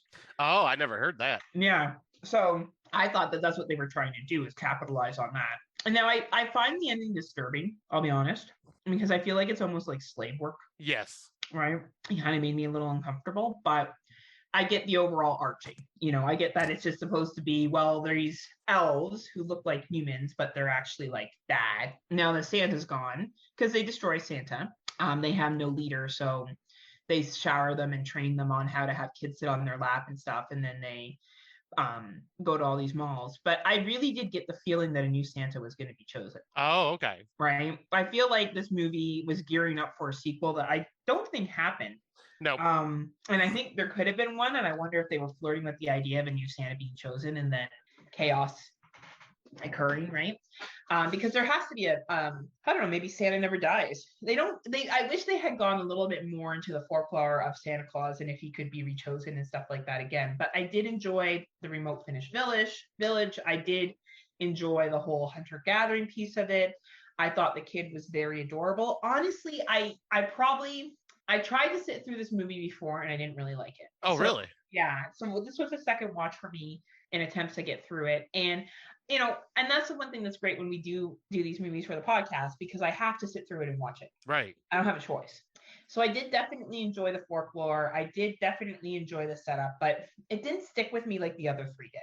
Like, I'll be honest, this I was like, it's a Christmas film. And maybe because I was watching it in July or June, and I'm such a I watch movies per season, right, that it threw me off. I don't know, but I really didn't have a lot to say about this one. Besides the fact, well acted, well filmed, great special effects.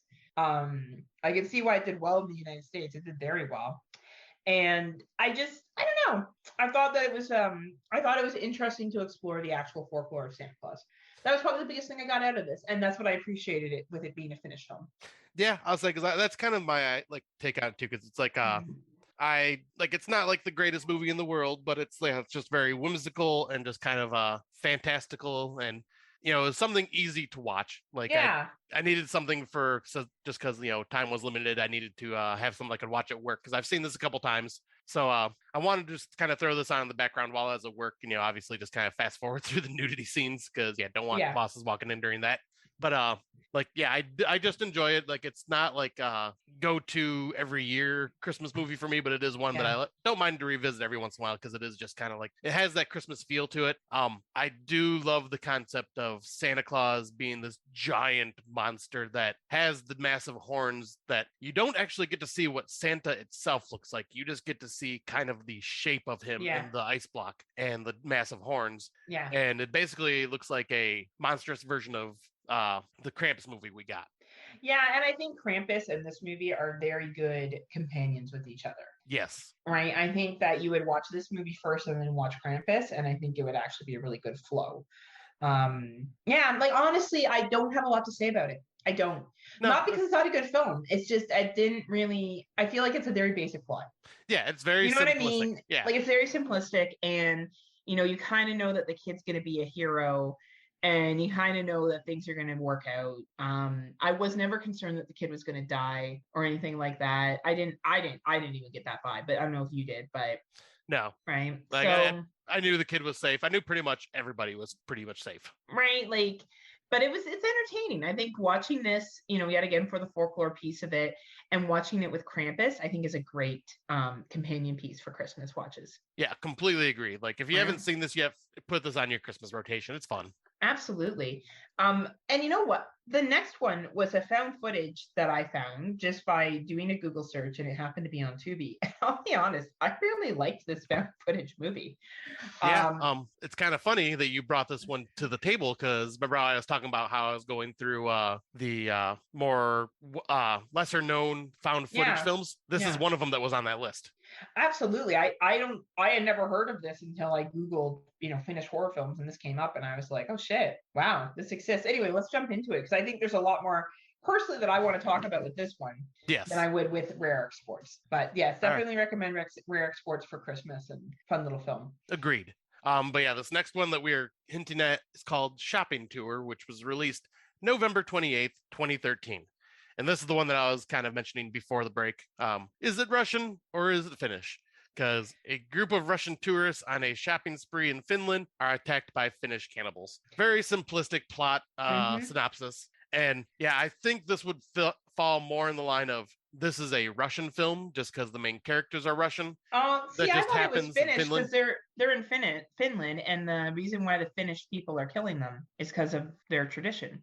Oh, it is, but like I was just saying because we do kind of talk about things with the language of the country, and this was a lot of Russian dialogue. Yeah, they really don't get to the Finnish dialogue until they're actually in Finland, which probably comes halfway through the film. It's a really, so first of all, it starts off with this mother and son going on a shopping trip, and they're taking a bus tour.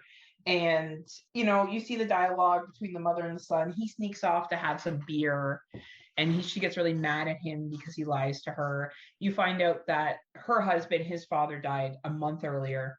And this shopping trip, well, he doesn't know it's supposed to be a shopping trip. He just thinks they're going to Finland for a trip. Right. But she wants to do some shopping. Obviously, she has a shopping addiction or whatever the case may be. So you have like them going through the customs and stuff, and I found that really interesting. Yeah. There's a part where one woman freaks out in customs and sits down. Yeah, and they take her away. And weren't you wondering if you were going to see her again? I kind of was disappointed. I'm like, did she get returned to the border or did she get taken somewhere else? Yeah, I was thinking she got taken to the cannibals. Right? So anyway, this movie's only an hour and 10 minutes long. And I think it's actually a really good film. So basically, turns out they're going on this shopping trip. The son's pissed off about it. There's lots of dialogue between the mother and the son, which is actually quite endearing. Very, very realistic between a mother and a teenage son. And they go to this major outlet mall, major store, tons of good deals. The people on the bus are like, oh, good news. They're going to open the store for us at night. We have to be really quiet going in. We don't want to distract attention, blah, blah, blah, blah, blah. And while they're in this store, this kid's kind of wandering around, and then he sees them lock the door so they can't get out.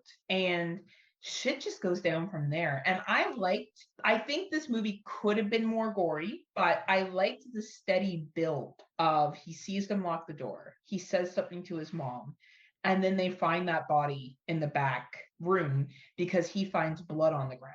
Yes. Like, my opinion, like, I want to kind of like, before we get into this, I just wanted to kind of say, I found like while the mother and son dynamic was realistic, I found them both kind of unlikable. They weren't the most likable characters. Yeah, because they were both kind of assholes to each other. I mean, granted, I get why the stress of losing husband/father a month before. Yeah, emotions are going to be all over the damn place. So I get it, right? But like, I just really didn't care for them as like characters. But and also I just kind of find it funny that they're going from Russia to Finland to go to what essentially looks like a Kmart.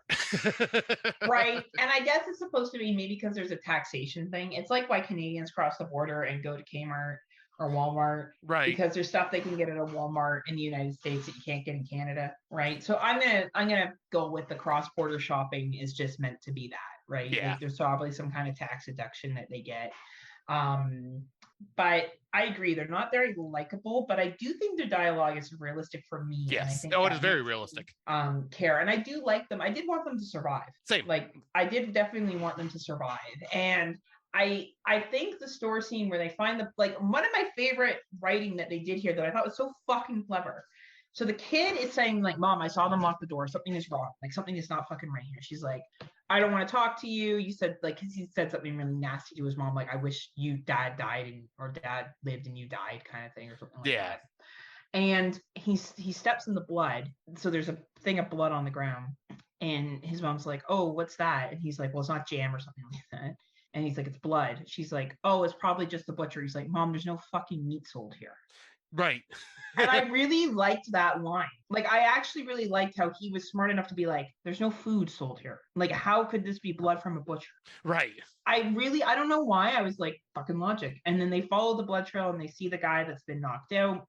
They go and they get the bus tour guide lady. She's like, you're wasting my time because, of course, by the time they come back, the guy's been moved. And then she gets grabbed suddenly. while you're watching her, and like it just like it made me jump. I was like, holy shit.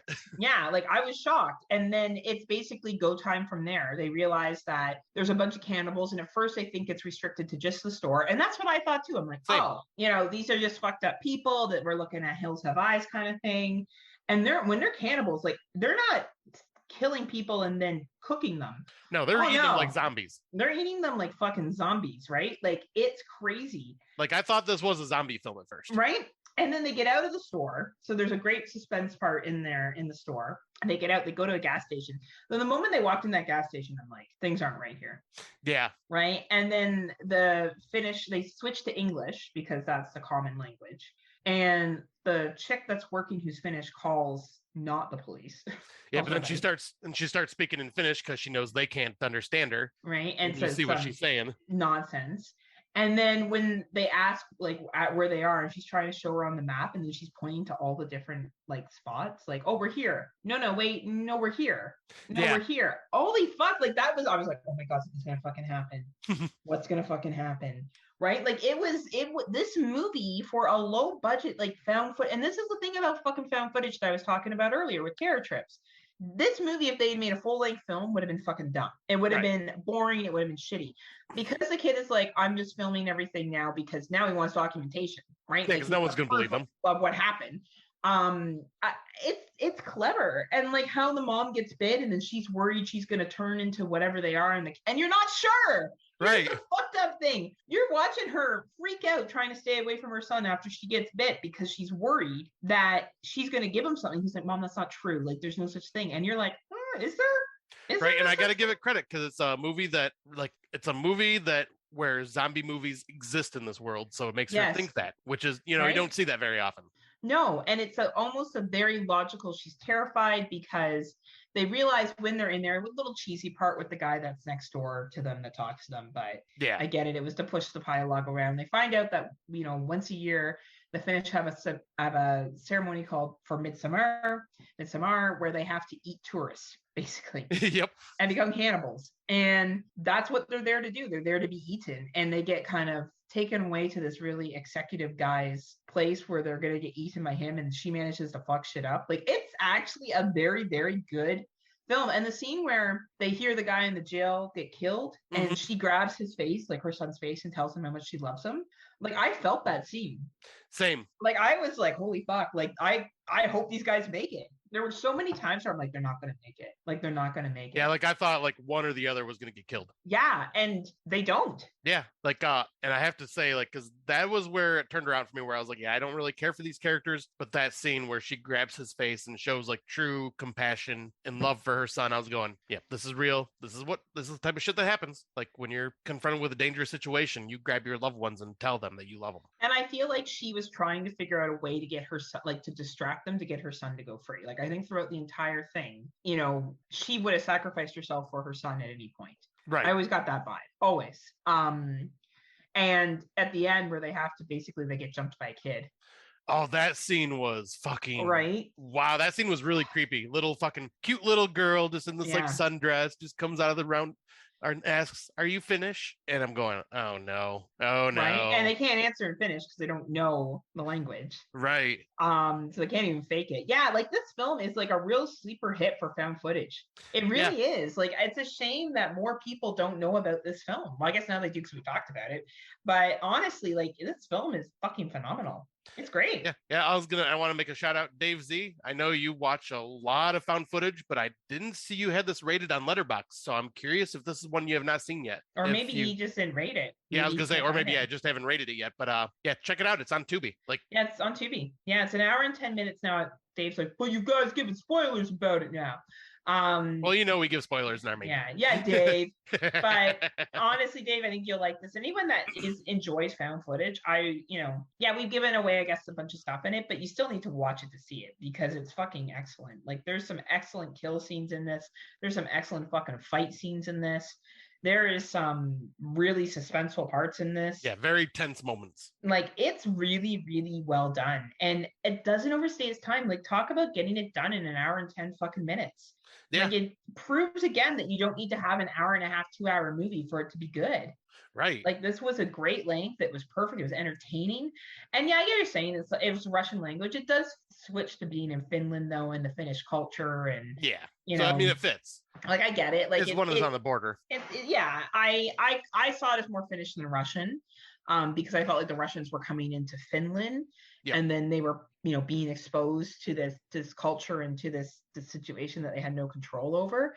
But fuck, it was good. Like, really, really good film. Yeah, because this is one that I think we could have put either in this episode or the Russian episode if we wanted to.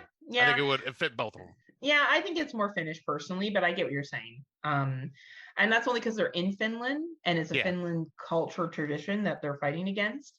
That I found it, and it's funny because like I've known someone that was Finnish, and like the whole time I'm like, oh, people do look similar who are Finnish. Like, it's a certain cultural groups, like you're like, you notice certain facial characteristics that they have. It's cool. It's a cool thing. But yeah, great movie. Check it out. Yeah, a lot of fun. Definitely high recommend. Now, before we jump into these next two are 2022 releases. So we will be getting into spoilers. So if you have not watched, I'm going to name them both right now. Hatching and The Twin. Check them out beforehand if you do not want them spoiled. Yes, we are definitely going to be spoiling these films. So your final warning. Spoiler alert. Oh yeah. Oh yeah. There you go, Horror for Dummies. Love you guys. Right. So, all right, let's jump into the Hatching, I guess, whenever you're ready, Scotty. All right. So, yeah, we are going to talk about Hatching, which was released March 4th, 2022. Tinya is a 12-year-old gymnast who's desperate to please her image-obsessed mother. After finding a wounded bird in the woods, she brings its strange egg home, nestles it in her bed, and nurtures it until it hatches. The creature that emerges soon becomes her closest friend and a living nightmare, plunging Tinya into a twisted reality that her mom refuses to see. So this is one that I've seen like a few images of and seen the trailer for like before it came out, and I'm going, oh shit, this looks really cool and creepy. I got to see this. And I'm so glad we decided to cover it for this podcast because, yeah, I've been wanting to watch it, and I am not disappointed. No, good. This film was awesome. For one, all the characters in this, all the actors did an amazing job. The mother was made to be so extremely unlikable because she is so obsessed with her blog that is all she's looking at is everyone in her life has to be successful to make her famous. So she basically uses that to put on her 12-year-old daughter to be this like excellent gymnast, and that is all Tinya like pretty much life revolves around is practice.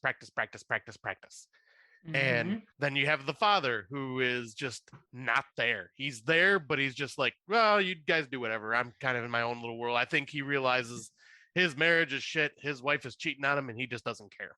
Yeah, it's actually really sad to watch how, the son's basically a carbon copy of him. Yeah. But it's such a, it's a commentary on society. It is. It really is. This film is a commentary on society. And yeah, and then but then you actually meet the man that his wife is cheating on him with, and the guy is a really nice dude, a great father figure, and like just like you actually like feel for him, like thinking, what the fuck do you see in this woman? She is awful, and you like her. Why? Yeah, I honestly think she's very manipulative. The mother is a classic case of a narcissist. Yes. And I actually think the dad, the biological father, isn't a bad guy. I just think he's just given up. I mean, he has, and I think he's like, well, I'm stuck in this situation now. I can't get out of this situation, and look at the life we have, and I don't think he wants to give it up. But you see at the beginning, she does blogs about like how great their family is and shit, and you start to see how like Tinja basically has no life outside of gymnastics. Yeah, no friends, no nothing. And I do like how the girls try to include her in things. Like they do try to invite her to stuff, and she never goes, and she kind of makes friends with the neighborhood girl next door, but then that ends in horrific consequences. Yeah, because while she's being trying to make friends with her, like it is the total young schoolgirl catty thing where that girl starts becoming more popular and like starts kind of like making fun of Tinya in front of her friends. Did she? I don't remember that part, but you're probably right. I thought that she was pretty good with Tinja, but it was more that she was better at gymnastics. And that she was, yeah. Yeah, right. And her mom was worried that she wasn't going to make the team.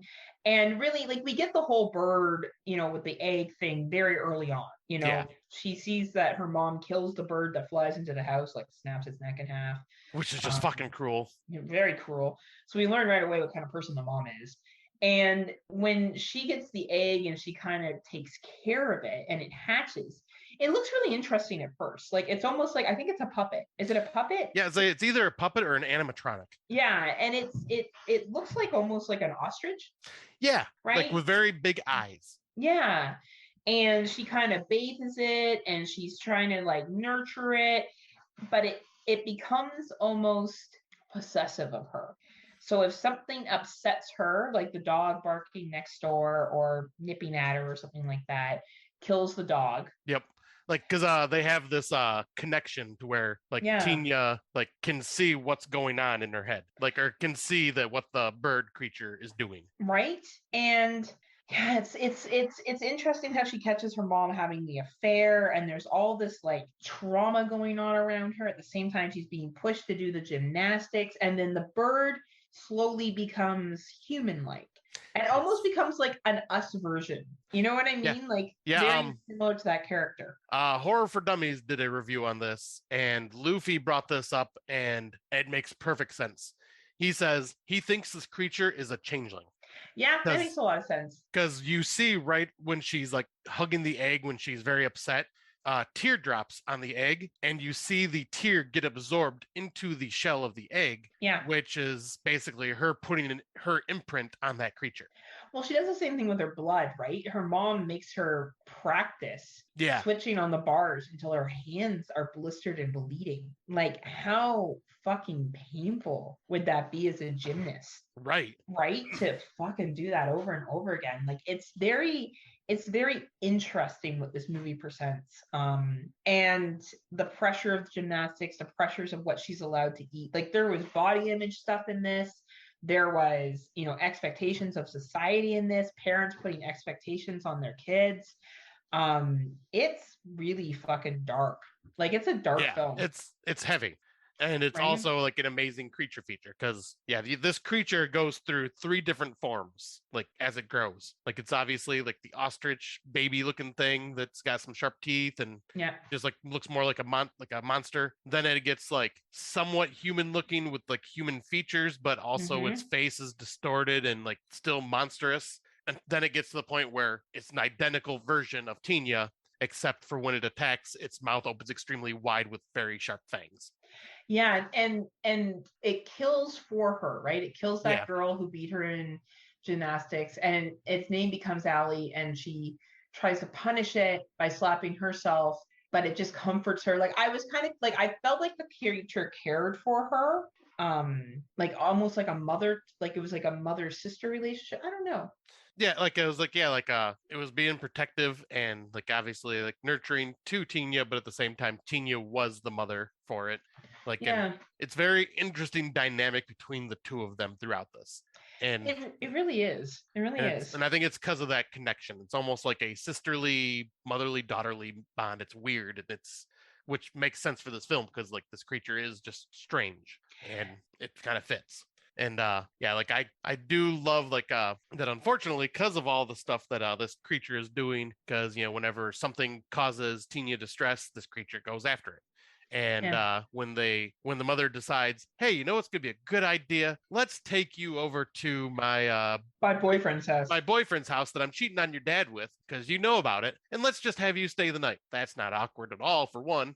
And like she has to listen to them fucking shit, like but I like that boyfriend because he's like trying to be very sweet and caring to Tinya and just doing whatever he can. And like actually like when she's outside like doing the cartwheels for him and everything like that, and she keeps like slipping up when she's doing one of her gymnastic tricks. And she keeps trying over and over and over again. He's like, stop, you don't have to keep doing this. And he finds out like that the mother has ingrained this in her so bad that he just like, he basically tells her like, you know what, you stop. It's okay to fail. You're okay. You don't have to be perfect at everything. And I love that dynamic between him. And it saddens me to see what kind of transpires when the baby crying like starts kind of getting on Tina's nerves. Well, it's because her mother gives attention to the baby. Yes. And she gets jealous, and then she realizes that Allie senses it, and then she's like, "Oh, I'm gonna which is a normal reaction for a 12-year-old girl." Yeah. But then she's aware of it, and she's worried that something's going to happen to the baby. And honestly, I was concerned something was going to happen to the baby too. And So I did think I. my favorite scene in this entire thing is where she purposely hurts herself in Yes. the gymnastics tournament and loses the tournament, disappointing her mother, but saving the baby's life. Yes. Like, that is when I got behind Tinja like crazy. I was like, this is my character, because this 12-year-old girl just basically harmed herself so that this little baby could be protected because no one believes her. Yeah. And and she's like, you know, and I don't care if the boyfriend thinks it's me now. Like, I'm just going to, I got to stop this. Right? Like, it was just, and he does think it's her, Yeah, because it looks like her. Yeah, it looks like her, just in like an animalistic way. And there's even some scenes in there that I really felt were facing anorexia, where she's throwing up her food. Yeah, doing the regurgitated right? food. And yeah, like the final showdown where basically Allie and Tinja face each other in the house, which is the biggest, I think, conclusion. I know in Horror for Dummies, they talked about how they thought the mother killed the boyfriend. I don't think she killed the boyfriend. I never got the impression that was the case. Oh, I didn't think about that. Like, they said something about her having blood. No, she didn't have blood when she walked back into the car. She had blood because she smashed herself on the steering wheel. Yes. So I don't think, not that we're trying to correct another podcast. Tim's like, oh, we are, Tim. Guys. You hear that? But like, I don't think she killed him. I think he was just like, get the fuck out of here. And she went in there to beg his forgiveness. And he's like, no, your daughter's crazy. You tried to kill my baby. Get the fuck out of here, kind of thing. Right. But yeah, the final showdown in the house is great between Allie and Tinja. Like, it's awesome because the mother realizes what's going on finally, and the father and the brother kind of see it at the end. And I don't know, what did you think of the changeover? Like, basically what happens is Tinja dies and Allie lives. Yeah, and then Allie just takes on like the full aspect of Tinja. Right. And I didn't expect it to go that route, honestly. Like, I expected Allie to die and Tinja like to be hurt, but because obviously when Allie gets hurt, Tinja gets hurt, vice versa. So I expected, her to be able to, like, after Allie dies, she somehow comes out of it, is how I was expecting it to happen. But no, she gets killed and fucking Allie survives and lives on. Yeah. And now her mother's like basically replacing her. And like, didn't you feel like her mother's like, all right, well, I guess you'll be my kid now? Yeah, like, oh, that sucks, but you know what? You're the same child. You still look the same, so that'll work for my blog. And I feel like she was like, well, you're more flexible than my other kid was anyway, so we'll just keep you.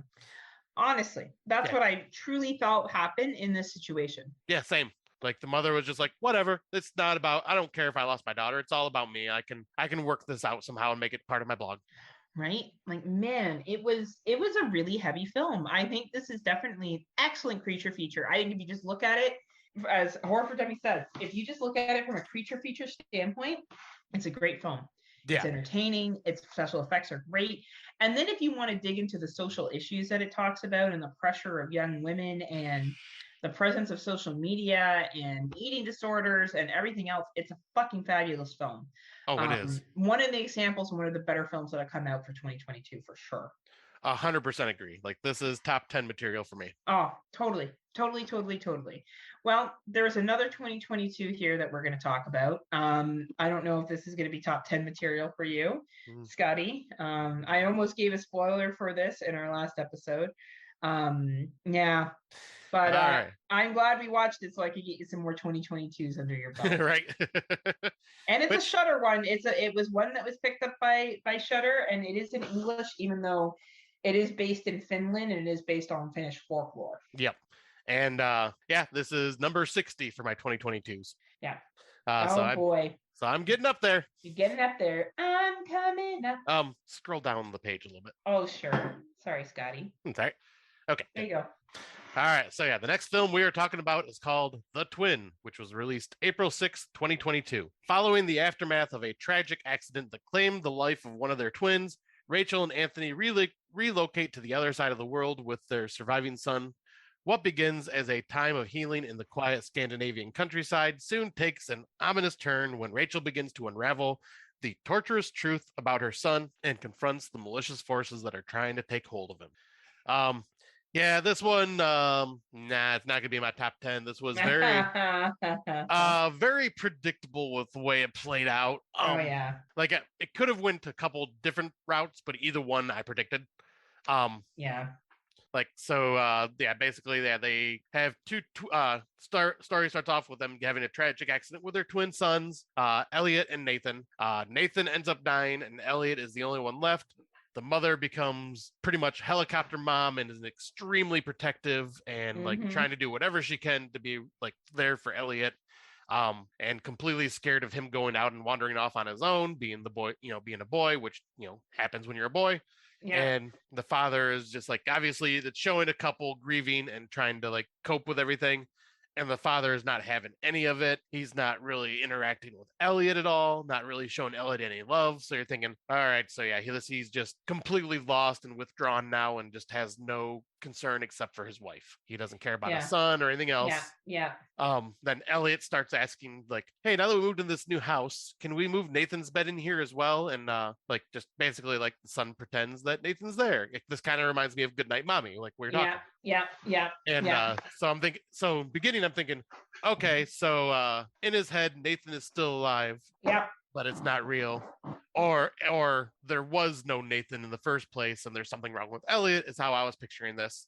And then it plays out in a more folklorish fashion where they go on the lake on this boat, and they come across these stones that are on the wall of this rock that have these handprints. And it says, put your hand on these handprints and make a wish, and the wish will come true. So Elliot does that, and then basically you think he wished for Nathan to be back. And then all of a sudden, Elliot starts acting like Nathan and playing with Nathan and almost seeming like he's being taken over by Nathan's spirit. And then, like, yeah, you start seeing a lot more of these Finnish folklore traditions coming into play. Yeah, they do the marriage swing where they and you realize, I think I'm going to let you go through, Scott, because when we get to the twist, everything makes sense. Yeah. Right. So yeah, I just wanted to they go on the marriage swing, which is where the bride and the groom sit on opposite ends of each other and they get swung back and forth, I guess, in unity. Yeah. And she has a fucking meltdown on that because she can't see her kid. Yep, because Elliot runs away. And but then after that they like find Elliot, but Elliot won't say where he was. And once again, father's still just kind of like worried about the wife, not even really paying much attention to Elliot. Yeah. And which all plays out towards the end here. But like she talks to the crackpot, as they call her, the crackpot of the town, who is like saying, oh no, there's like these Satan worshipers here and this and that. Like it's a cult that's like trying to bring Satan back, and your child is being brought back because he did the wish. Blah blah blah. So now the mother is paranoid, and all this shit starts happening, and she starts freaking out about things. But then it comes to the end when you realize the father with a bunch of people from the town start cornering the mother, and she thinks the father is involved in trying to possess Elliot with Nathan. Yeah. Blah blah blah. Come to find out, nope, they only had one child named Nathan, and she made up Elliot in her head to replace Nathan after he passed away. And I think my favorite scene when you get this, Scott, is when this woman who's been working with her, and honestly, we never know if the satanic cult shit isn't real. Just so we're clear. It's never explained. This woman could be totally on board and 100% correct. So basically this woman is at this big party where they meet her, and she said where Elliot's mom meets her, and she can't find Elliot, so which is normal. Your kid could be running around at a party, and you wouldn't be able to find it. And she meets with this woman a whole bunch of times, and then when she brings this woman back to the house and goes, "This is my son Elliot," she looks at her and goes, "You're sick." Yeah. Right. And that's when it like clicked with me, going, yeah. Right. And then honestly, even then, it didn't click with me. It didn't until they were in the forest, and the husband has because she escapes, like the cult like puts her to bed rest, and she escapes with Elliot, and then her husband chases her out, and that's where he has the confrontation where Elliot's not real, and Elliot, like I talked about last time, as a hallucination, gets upset. Yep. Right. So it's what made sense now. Like the thing is, I will give this movie the props here. When you get to the end and you look back, you're like, oh, that's why they went to Finland. They were trying to, so he had her hospitalized, but she got super depressed when, she was told Elliot wasn't real. But then it became a hard thing to fake, because when they were selling their house, she's like, oh yeah, we have one son still. Yeah, Like she and people are constantly, like, what? right? So their secret got harder and harder to keep. And at some points he would integrate into would interact with Elliot. But I think when he went back to Finland, he was like, well, we'll try this religious way to heal her. Yep. It was done with actual good intention. Yeah, like, and you could see, like, and the line that like just kind of like hit me hard was when the husband just said, kill me because I am tired of being lonely. Right. And like living, and like it shows her running around pretending that Elliot's there when he's not. Yet again, this is another movie that like tropes on the mental illness shit. But you know, I do think that it attempt to do it in a way that would make sense to me, that you would eventually become so upset that you are unable to cope, that you create this child that you raise. So they were never twins. She just raised this kid on her own and then decided they were twins, like in her Yeah. mind. And what I did like is the husband, you did a whole 180 on the husband. You know, you went from being like, this guy's a piece of shit, to being like, oh fuck. Like, oh, he had poor guy. He had good intentions the whole time, and he like, cause yeah, he played along. Like, yeah, he played along the entire time before they moved to Finland. And I think when he went to Finland, he was like, nope, I am done interacting. I gotta stop playing into this. Well, I think that's because what people told him too, right? They Yeah. were like, okay, we need to. And I think that woman, and the one thing I wish that they had done is, I really did wonder whether that woman was right, that there was some kind of satanic issue or not. Like, was she just somebody that was trying to stir up trouble?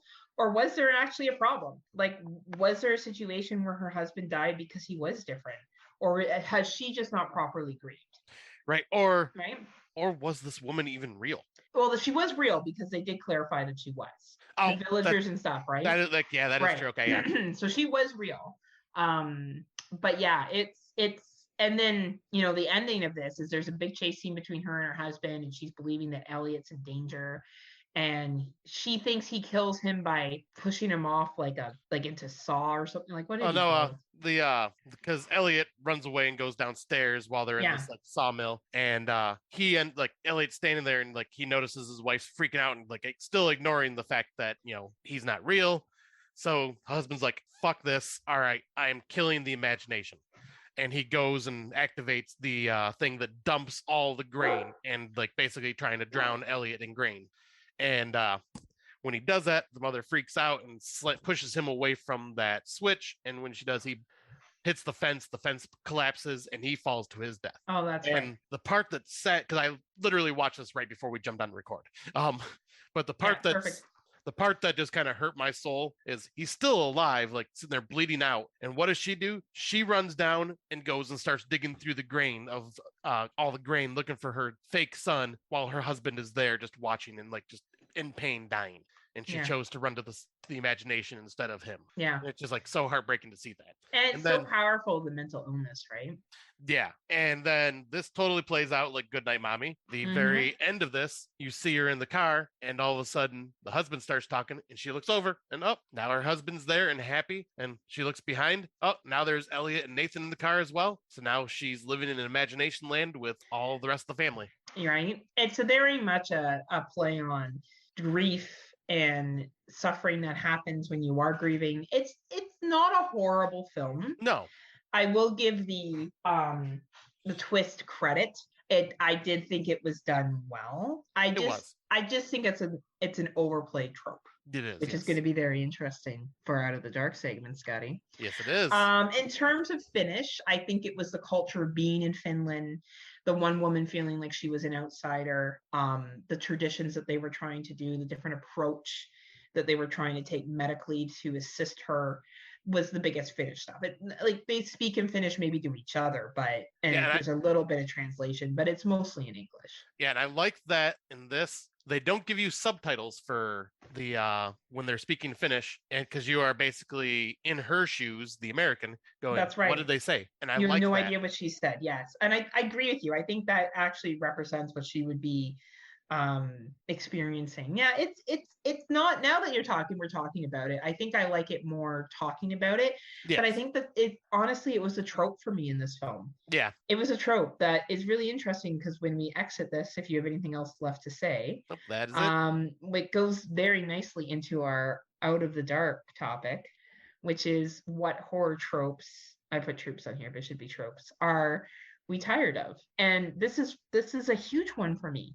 Yeah. I am so fucking sick of mental illness being used in horror films. Rarely is it done right. Rarely is it done accurately. It usually portrays the person with the mental illness as a dangerous person that is going to do bad things, aka Saint Maud. Mm-hmm. And I'm not saying the Lodge. The Lodge, and I'm not saying that that's bad. I do obviously think that people who have mental illnesses could cause harm to others.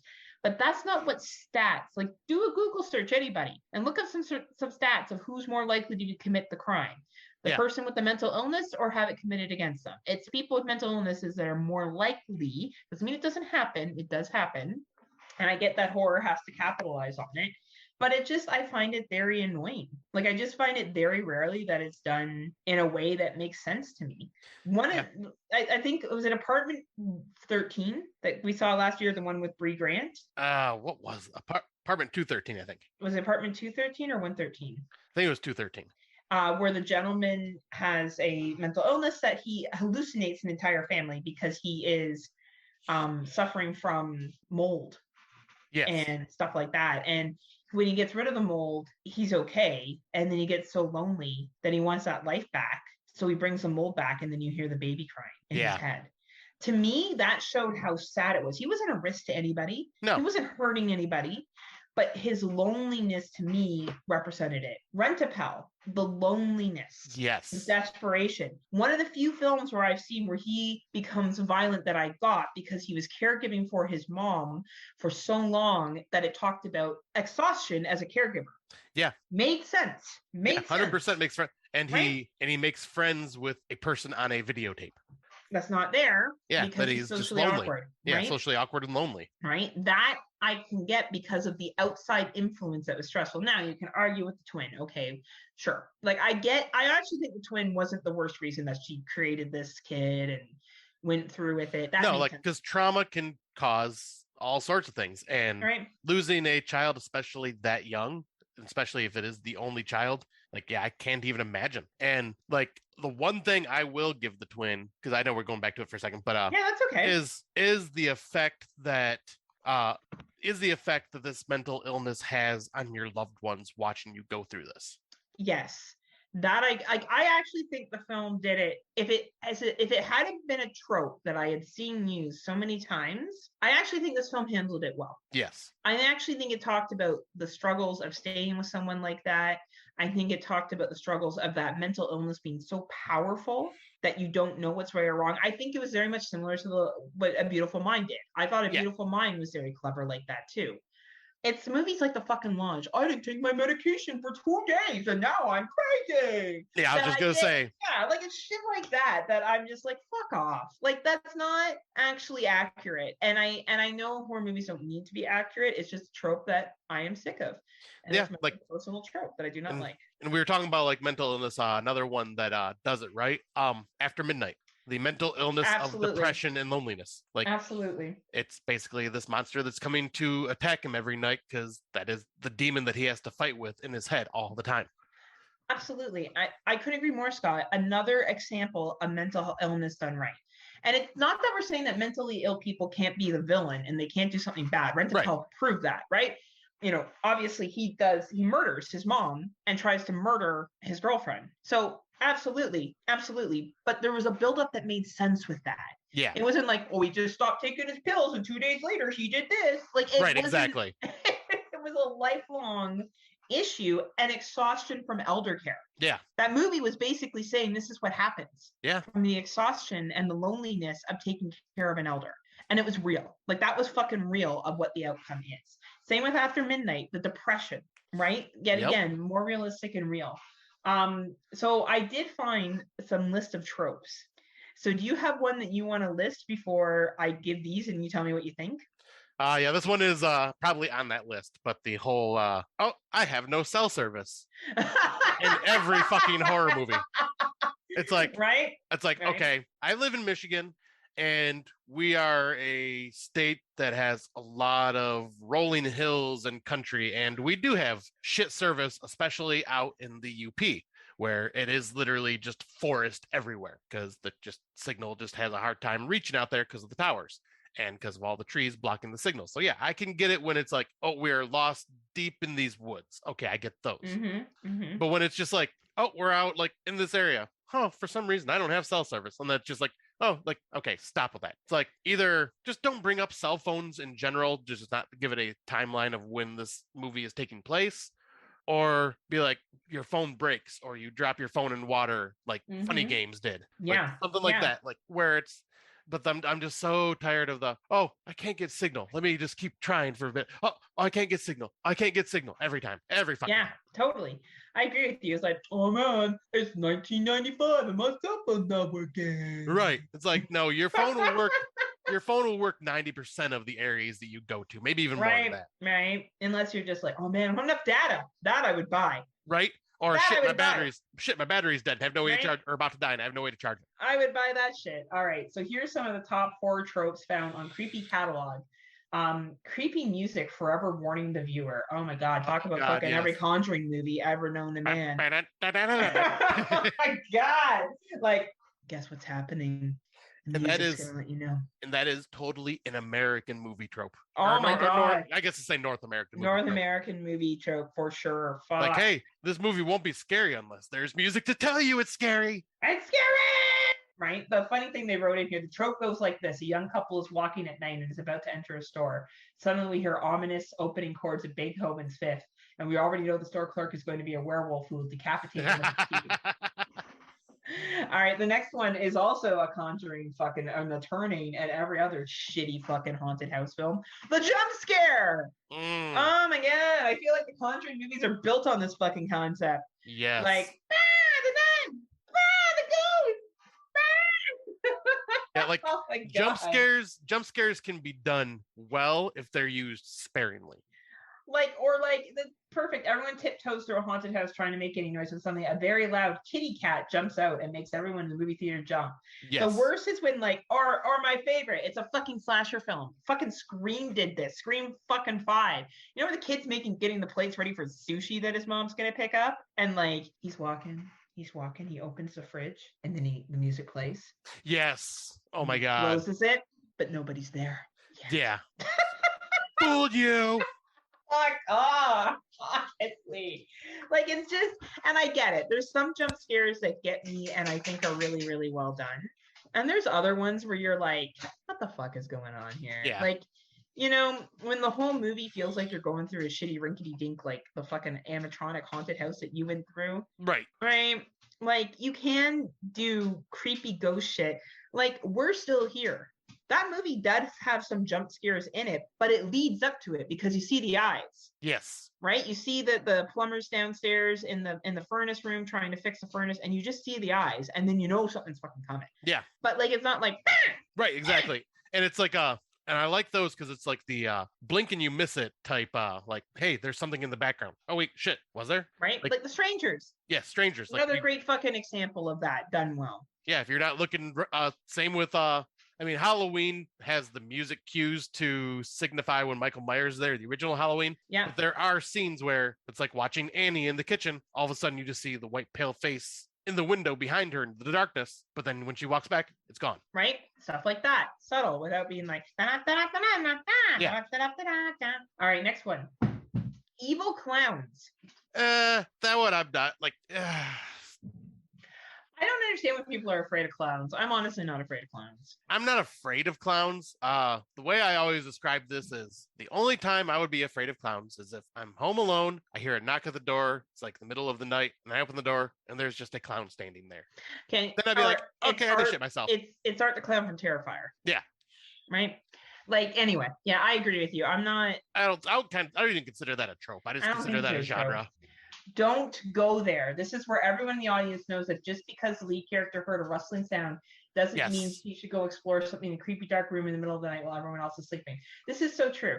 If you and I were out somewhere, let's say we're like, I don't know, in your backyard, and like the bushes start shaking a lot, I'd be like, Scott, well, you should go inside and get a flashlight and flash the flashlight from afar and see if we can see in the bush. I'm gonna be like, Scott, why don't we wander over there with absolutely no light, and let's like ask first who's there. Yes. Just in case they tell us. Like, that's a shit that you're like, why would you do that? Or you know you're home alone, and there's no way that anyone else would be there, and you hear a voice go, hello? What? Yeah, and instead of going, wait, no one else should be here, I'm leaving. Or be like, who the fuck's in my house? Yeah. Like, I get if you live with somebody and they could possibly be coming home. I get that. Absolutely. Yeah. Right, that makes sense to me. But like, yeah, anyway, always don't go there, right? Always. Yeah, it's one that I always just kind of roll my eyes at. Next one. Girl runs and falls. Or guy runs and falls. Or fucking anybody. Oh, yeah, the constant tripping. Oh, my God. Like, in all fairness, depending if I was really scared, I might trip and fall. I'm kind of a klutz. Yeah, like I've tripped and fallen before, like, or just stumbled, but right? but when you trip over nothing. Like, there's always like, that's always gets made fun of in movies too, right? Yeah, it totally does. Right. And it's always like, I think like Scream did it really, really good the first time. That made sense when she falls, right? She's trying to get away and she almost does, and then she trips. But, I don't know. There's always ones where you're like, seriously? Yeah. The crazy girl that no one believes, or crazy person that no one believes, like illustrated in The Invisible Man, which the main character Cecilia is not only tortured by a psychologically abusive ex, but faces the fact that even her closer friends thinks it's all in her mind. Oh my God. I am really tired of that too, actually. Yeah, because it's like, especially when it's like the person, because I'm guessing they're talking about the new Invisible Man. Yeah, they're talking about the 2021. Yeah, like, because it's like, yeah, you're listening to a loved one tell you this, and you're just gonna be like, nah, it's fine. You're crazy. It's like, come on. This happens all the time when someone's like, oh my God, I think I saw someone outside the house. No. You're just being paranoid. Oh my God, I think I saw the neighbor bury a body in their backyard. No. Right? It's like, come on now. Oh my God, Mom, I think our neighbor's a fucking vampire because I saw him bite this woman's fucking throat and her scream. Fright Night. Right? Nah. That's not, I don't know what you're talking about. It's true. Why does no one believe you when you say like, or like group of people are in the camp on a camping trip? I swear I saw something over there. Nah, there's nothing there now. Right. So how, like you saw it, they would have absolutely stood still completely. Well, you had time to say that you saw something, and then turning around and like, it would still be there. Of course it wouldn't actually fucking move. Yeah, like the Every only slasher film ever. The only times I can buy into that is if it's a kid with an overactive imagination going, yes, Dad, there's a monster in my closet. However, I would be the type of dad that'd go, okay, son, or daughter, let me go check in the closet for you. Make sure you're good and safe. Let me check under the bed for you. Like, but no, there's someone that's like, Mom, Dad, there's this. Oh, stop. You're just being your imagination's running wild. Go to bed. It's like that part, I can see it being more ignored if you're a little child. Now, the scene that I thought was actually good is in Halloween Kills, or Halloween. 2018. Yeah, and like she's trying to close the closet, and then I actually thought that was clever. Yeah, one time where I thought that trope made sense. Nature's revenge. Mankind has stepped on the environment with zero pushback until nature finally reacts. So basically, the birds. Anything where I do like that trope though. I was saying that's not even a trope. That's once again a genre. Right. Split up everyone and try to solve the problem separately. Yeah. Yes. Yeah. And then my other annoying trope is in horror movies now where they think they're really clever. I saw this in the terror trips. Oh, we should split up. No, we shouldn't split up. Splitting up would be a horrible idea. Yeah. We should stay together, because in all the other scary movies, because I've watched all of them, I know it's not good to split up. Right. No, the only time that line works is Cabin in the Woods. Yes. Where it's making fun of it. But like in general, honestly, if real people were ever in a situation where you were scared, do you honestly think we would split up? No, well, I guess it depends on the level of scare, because people will panic and run. I always think of you and I in situations, Scott, because we like horror movies, right? So Yeah, I think I was gonna say because that'd be more like strangers panicking and Right. running. Like friends would stick by each other. right. So I think about, okay, Scott and I are, and with like, I don't know, Christian and Brandon and Dave, I don't know. For 5 of us get together and we go to like Niagara Falls. And we go in a haunted house. And we realize that the haunted house isn't what it seems. The 5 of us would then split up to try to find our separate ways out. We would Right. stay together. And, if you and I were somewhere where people were creeping us out, we would be like, oh, let's split up and see if we can lose them.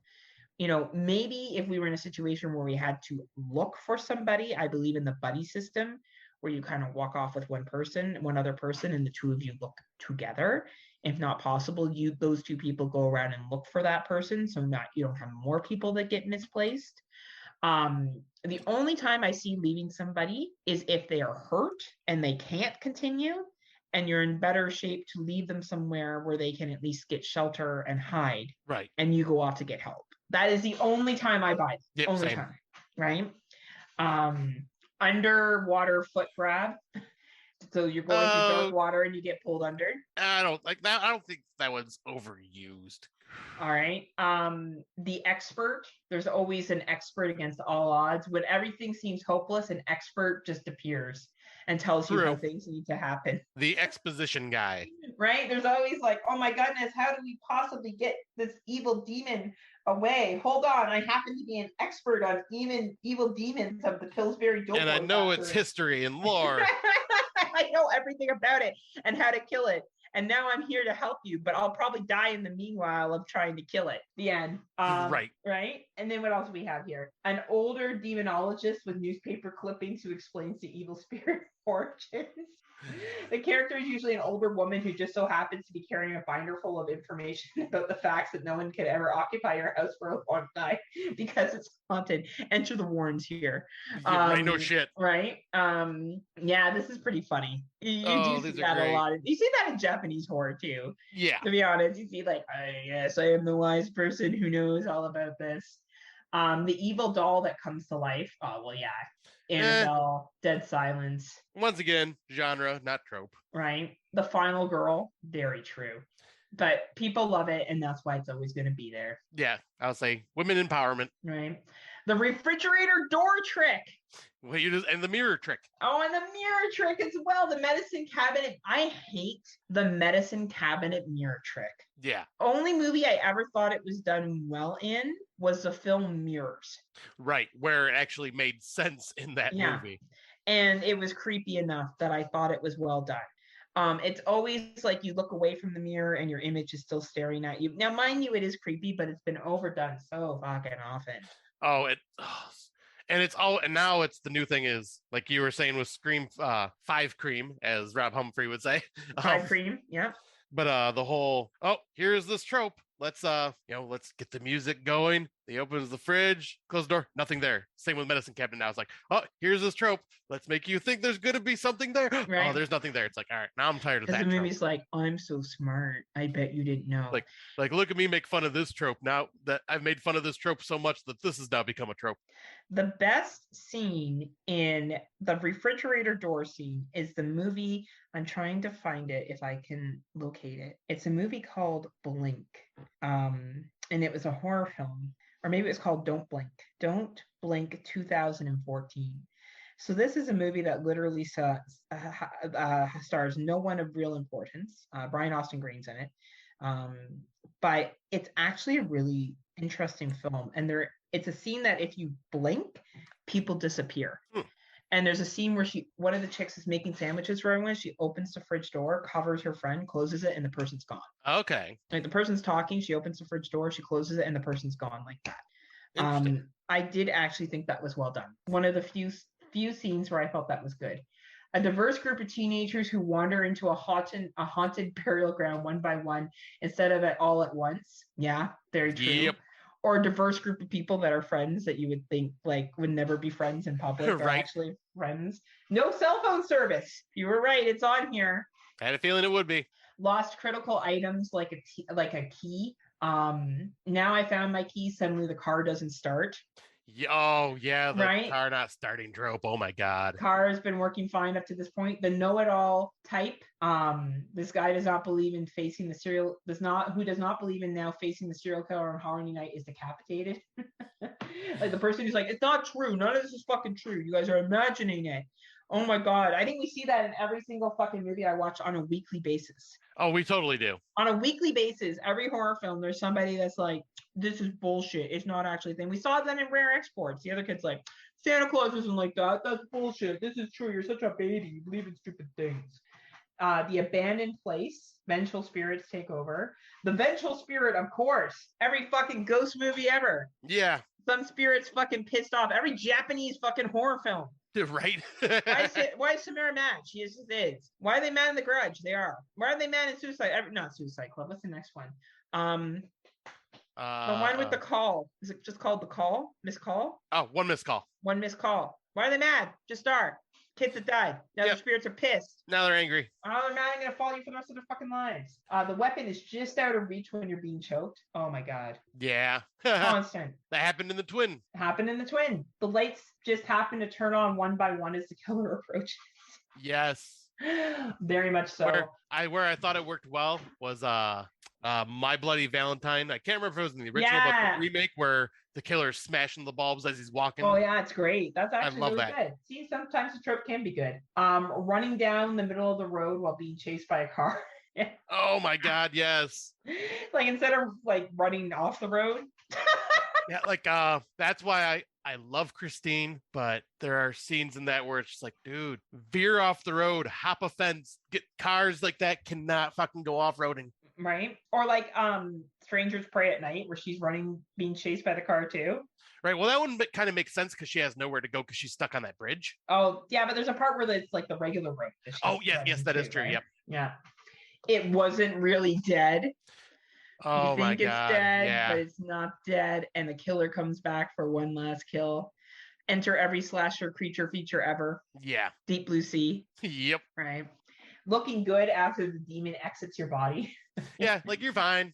So funny. In The Exorcist, the girl is neither nearly battered to death, but the moment the demon is gone, there aren't any physical reminders that she was possessed. That's like me after a good Saturday night. Yeah, there's also a lot of proof that my pussy wasn't possessed by the D. Oh my God. Yeah, you know it's true. The kid doesn't realize it's a ghost, or the person isn't really there. Shocker. Oh, man. The one last scare after you thought everything was resolved. Yep, which kind of fits with the whole killer was not dead thing. So these are all pretty good. The mental illness one wasn't on here. That's my biggest horror trope that really gets my bugaboo. Yeah. And your cell phone thing was on here, and both of us don't have a problem with evil clowns. Is what we learned today on Friday night. Yep, pretty much. But yeah, so that was interesting. What kind of I'm gonna remember this. I'm gonna put a note in my calendar. So when we release this episode, I'm gonna go on our Facebook page and say what horror tropes bother you. Yes. I was thinking about that, just kind of curious too. Like, because Scott and I have our horror tropes that bother us or that we just are done with or like to make fun of. And we're curious to what you are done with and you like to make fun of. So please share. Yeah. Also, happy Canada Day and happy 4th of July, because when this will be released, our countries will be celebrating both Canada Day and Independence Day. Well, don't feel like I'm going to be celebrating Independence Day because our country does not feel very independent and free right now. You're not wrong. And as I say, Happy Canada Day and Independence Day, I also am aware of, the history of both of our countries with Indigenous folks. Mm-hmm. And some bad stuff that we've done. But I think that if you are choosing to celebrate these holidays, I do wish you good times with your friends and your family, of course. And I do hope that you take a moment to reflect on, current events. I understand that, politics are not for everybody, but we all are affected by it. So yep. I think it's important to, whatever level of acknowledgement you're comfortable with doing, is at least be aware of what's going on and what role we play in it. I think that's an important thing to keep in mind. Absolutely. But I do wish everyone a good sad holiday, a good time with family and friends, whether it's a cookout or a barbecue, whatever you choose to do. Scotty and I will be back in 2 weeks' time. And I'm not sure which country we're doing this time, Scotty. Are we going to do Sweden? Maybe. And there was also one that I can't believe we forgot to mention that we can't pass up. Oh, what? Italy. Oh man, we're just gonna watch fucking A ton of giallos, right? But I mean, Giallo. but it's one of the more popular foreign countries with their horror films, so like it makes sense. It is absolutely. I think we'd be at a miss if we didn't do Italy for sure. There's a lot of classics that come from Italy for horror. So yeah, we have a couple more countries that we'll be working through for sure. And different topics that we'll be doing for Out of the Dark. This trope one was the most recent one, but we'll come up with something else. It's a fun little conversation to have. It really is. Yeah. So as always, thank you for listening. If you are not a member yet, please follow us on the Legion podcast, Legion Network page. We are many. There's great shows that you can catch, that you can check out, and you can subscribe on any podcast listening service of your choice, whether that be Spotify, iTunes, I don't know, all the other ones, Stitcher, the other shit that's out there. Also, we have a Legion Patreon that releases special episodes. Scott and I don't do this anymore because Scott's too busy.